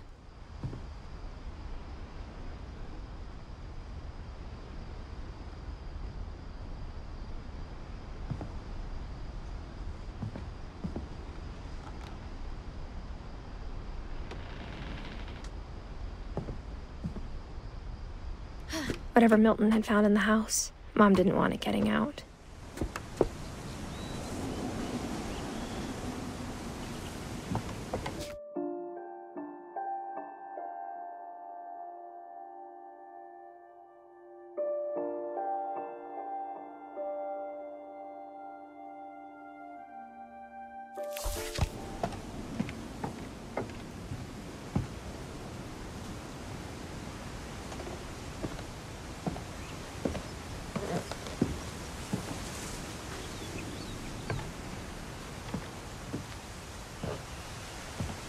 Mom definitely blamed Edie, but I think Louis blamed himself.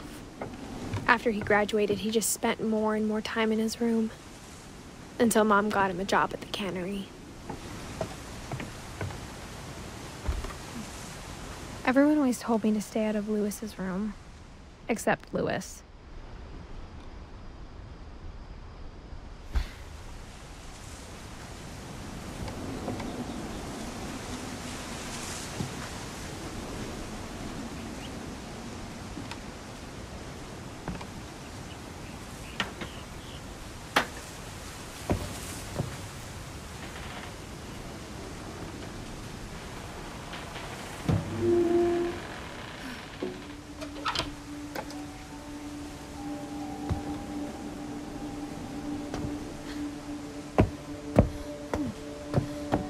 Louis's room smelled very, very familiar.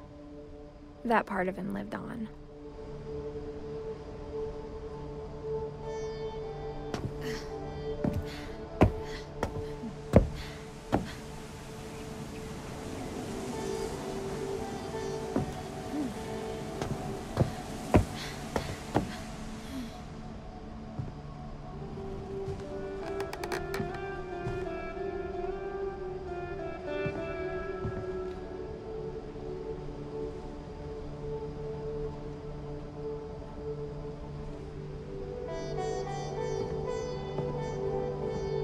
Louis and I spent a lot of time playing games together, but he was surprisingly bad at them.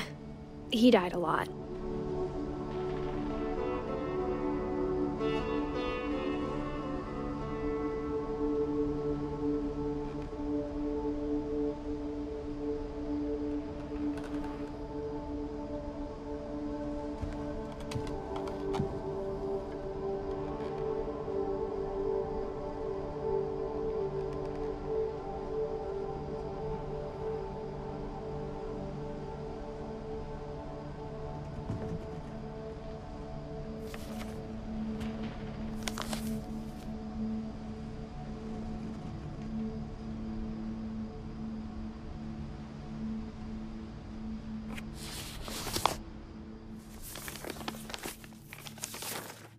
Dear Mrs. Finch, as Lewis's psychiatrist, I can understand your desire for an explanation. As I see it, the trouble began in January, shortly after we convinced your son to seek treatment for substance abuse. Newly sober, I believe Lewis first noticed the monotony of his daily life.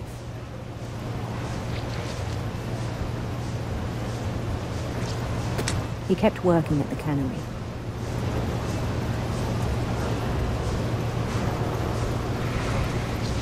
But he withdrew part of himself.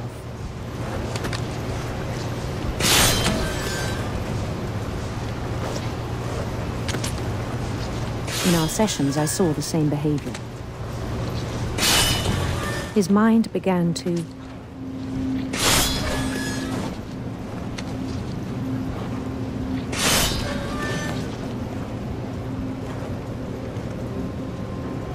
wander.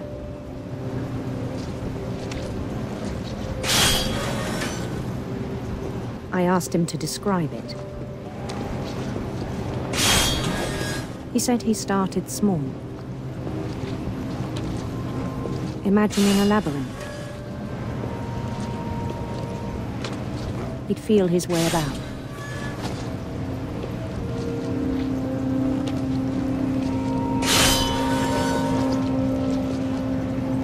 Then something moved. Bats. And toads.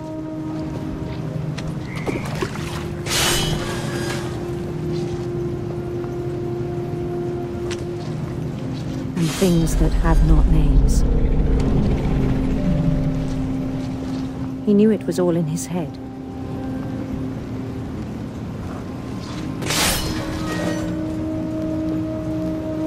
But he took it very seriously.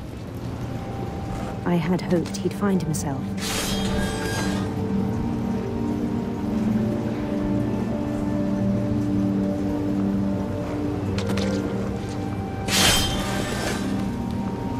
But he found something more.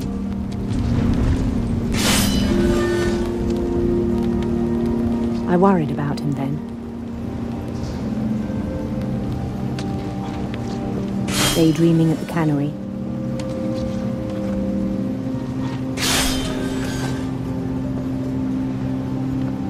I spoke with his boss. But he said Lewis had become a model employee. Methodical, tireless, focused.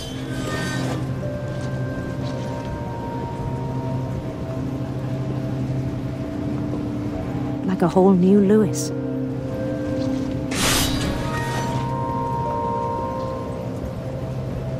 So I let him go on.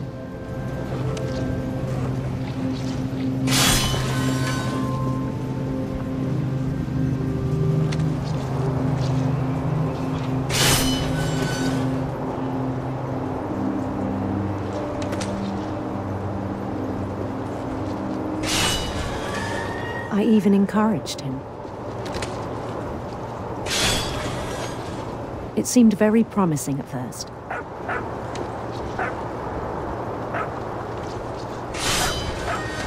He told me he'd made a new friend.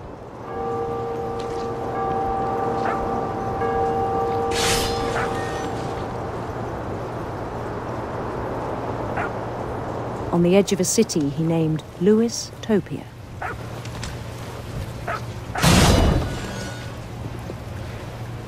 He built the city up slowly, brick by brick.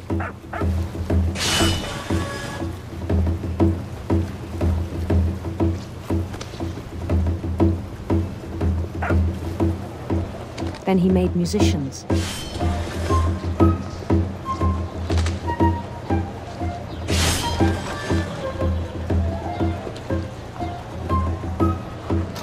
And songs for them to play.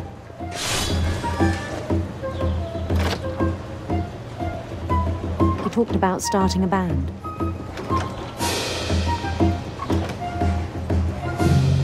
And he was always humming something.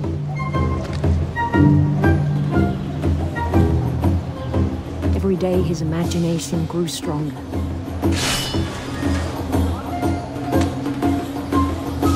He no longer spoke at the cannery. But but his chopping was as reliable as ever. Then one day it struck him that all the cheering crowds, even the stones under his feet, were all in his imagination, so he could do whatever he wished.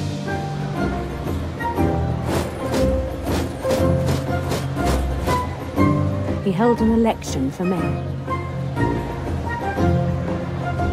and he won. They begged him to stay, but his mind was already wandering. It became a game for him.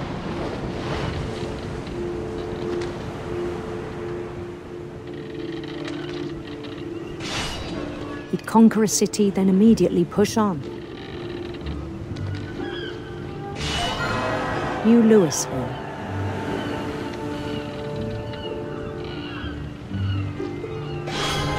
St. Louis. He started drifting away from our reality.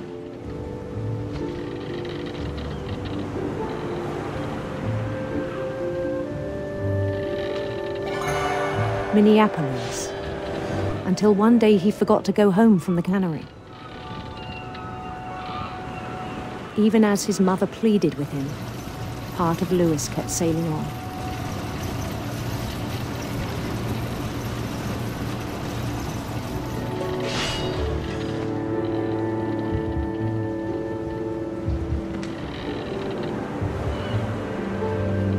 In Louisburg, he heard rumors of a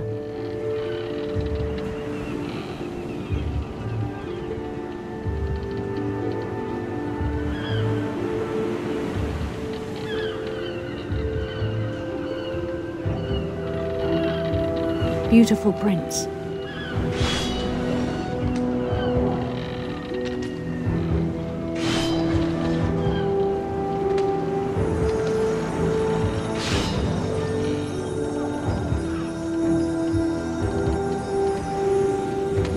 The prince was on his own quest for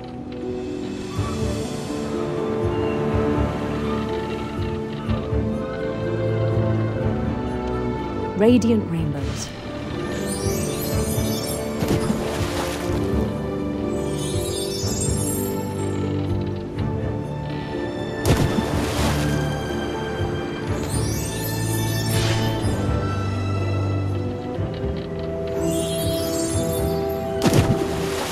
He followed the sound of his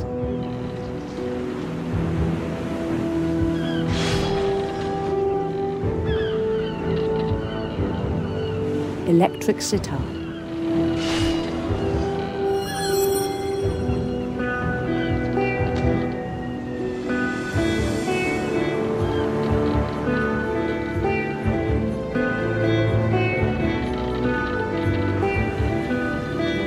His chase led him to a golden palace east of the sun and west of the moon. Even then, his logic remained sound.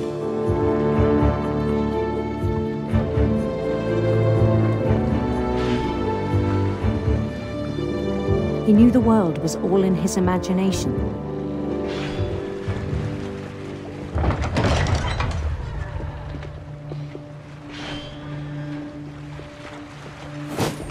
But he was so proud of having created it.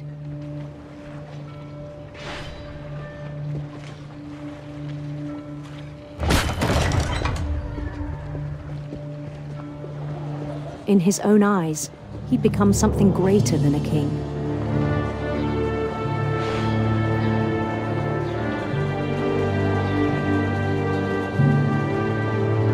For someone who'd never known success in the real world, I think it was overwhelming. And then it struck him that the real Louis was not the one chopping salmon, but the one climbing the steps of a golden palace.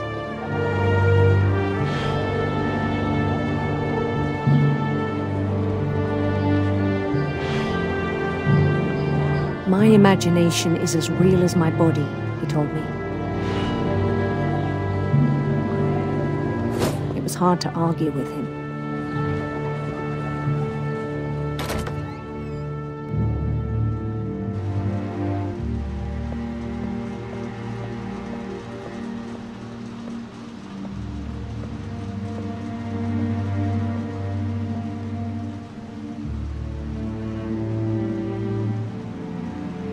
began to forget the world we know.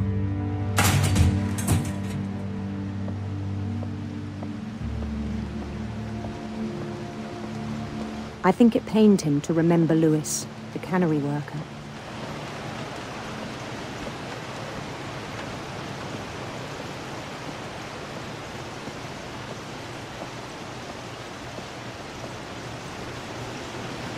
He began to despise the man with a royal contempt.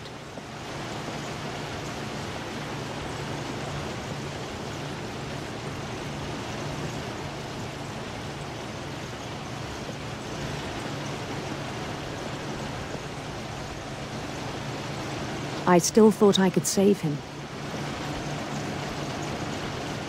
Even after he said he was being crowned king over all the lands of wonder. The palace would be packed with his companions.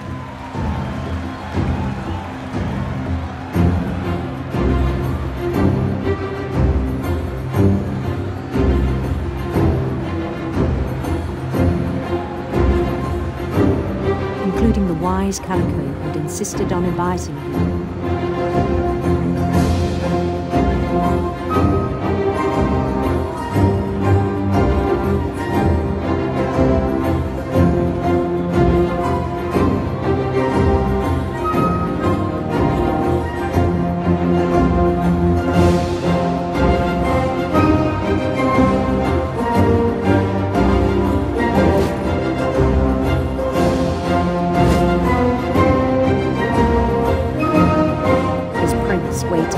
Holding his crown.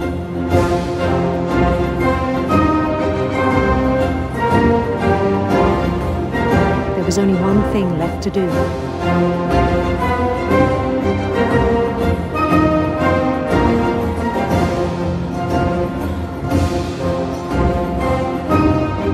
Bend down his head.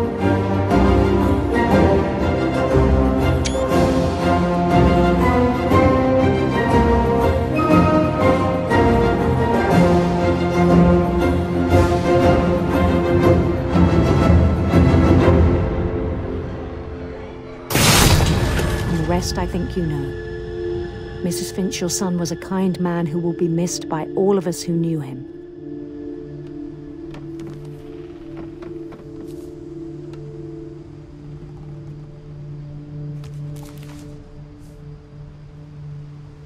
My brother was really cool. I wish you could have met him.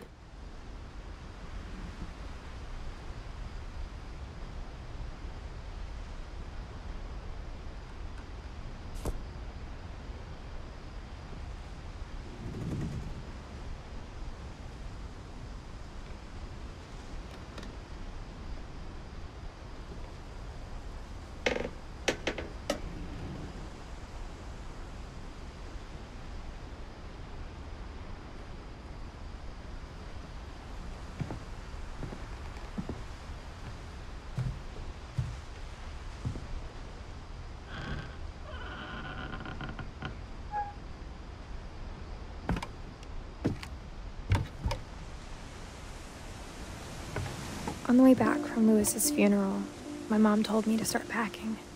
She waited until the day before we left to tell Edie. I'm not sure if she wanted to make it easier or harder.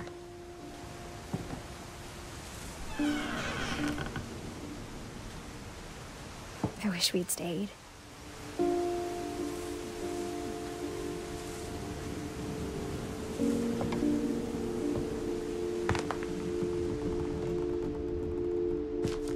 But I understand why we left.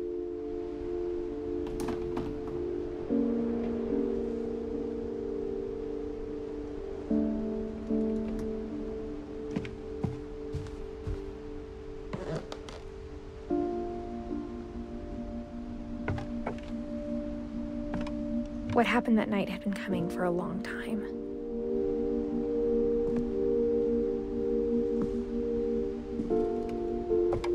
My mom ended up leaving everything behind.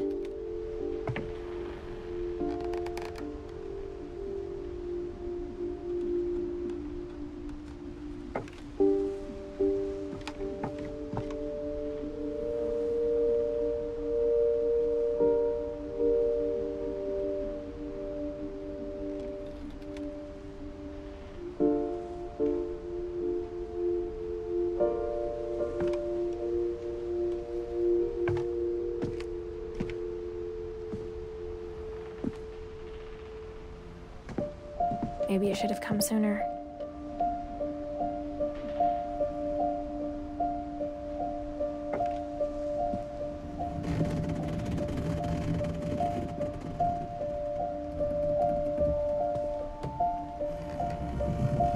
But it had to end one way or another. All that's left now is to tell you about that last night.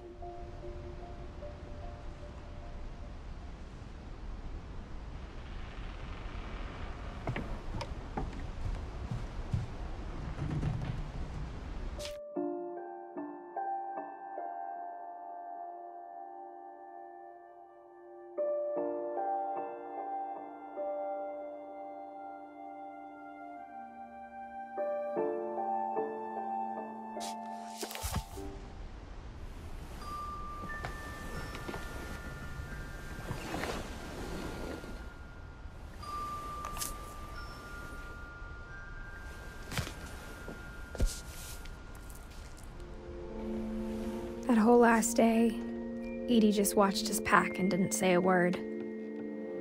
Until supper, when she raised her glass and said, "To our final night together, and all our final nights apart." Grandma, you know what I said about alcohol. Some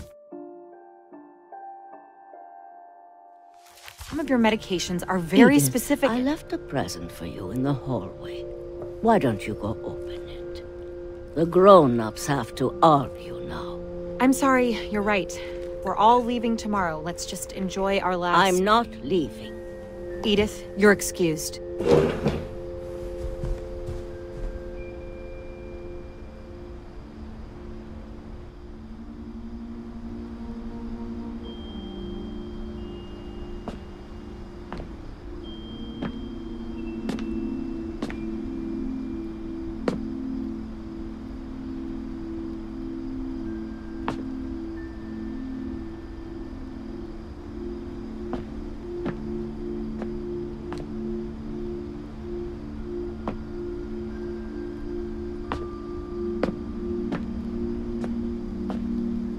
The power had been shut off that morning, but Edie always had plenty of candles.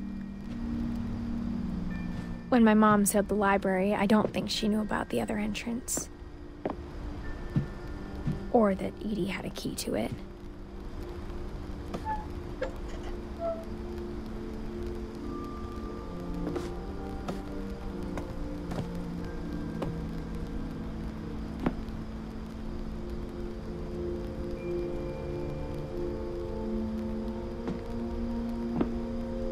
The thing you're afraid of isn't going to end when you leave the house.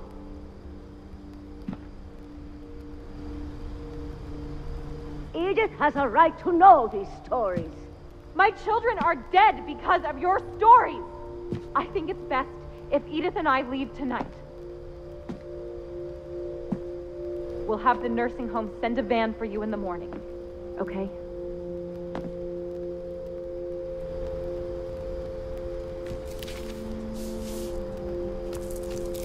Dear Edith, there's so many stories I wish I could tell you, but there's only time for one.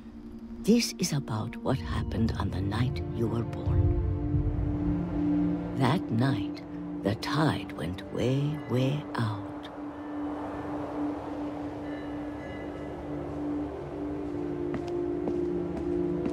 It was the first and last time I ever saw the old house aground.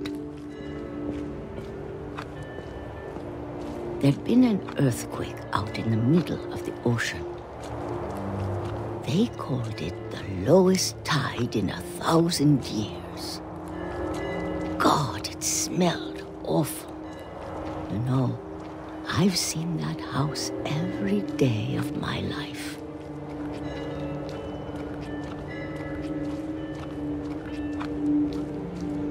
But I never thought I'd go back to it. When the fog rolled in, I lost my way.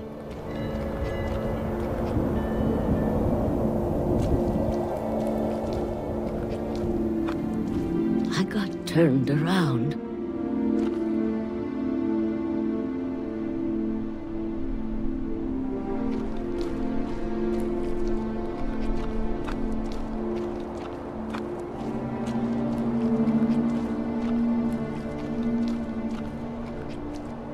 For a while, I wondered.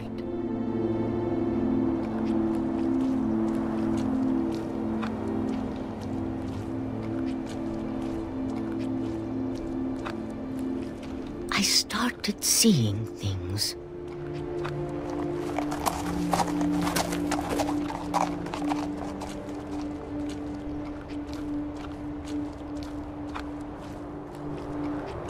Things I'd forgotten had ever existed.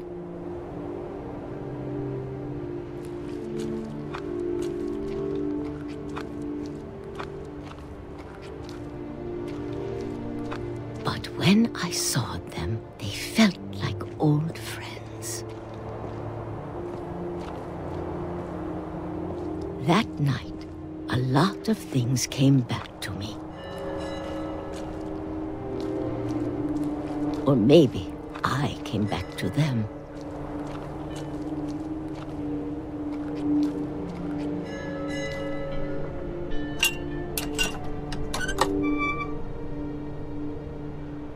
Things I can't explain, but that I need you to try and... Edith, what are you doing in here? It's mine. Edith! Mom, you're gonna rip it! Let go! I kicked and screamed, but Mom dragged me to the car.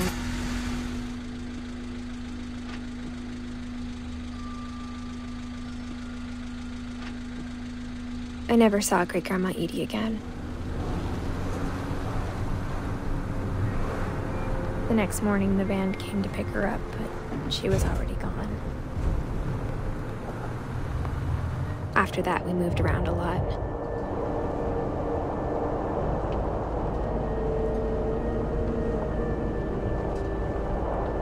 We both tried to make the best of it.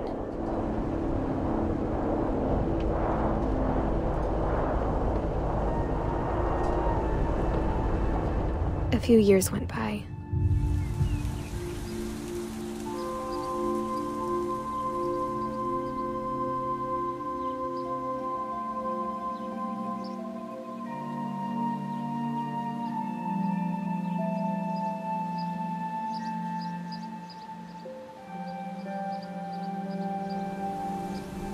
My mom didn't like to talk about it, but she started getting sick a lot. The rest happened pretty quickly.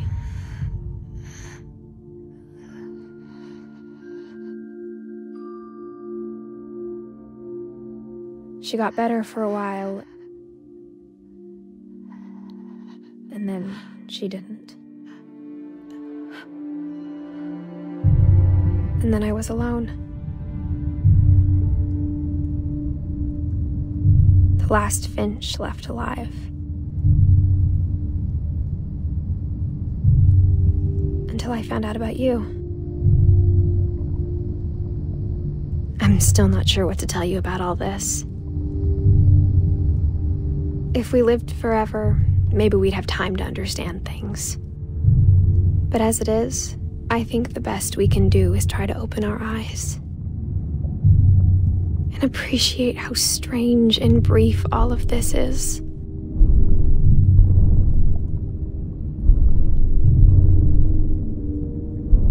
This journal was supposed to be for you. But now I hope you'll never see it. I just want to meet you and tell you all these stories myself. But I guess if you're reading this now, things didn't work out that way.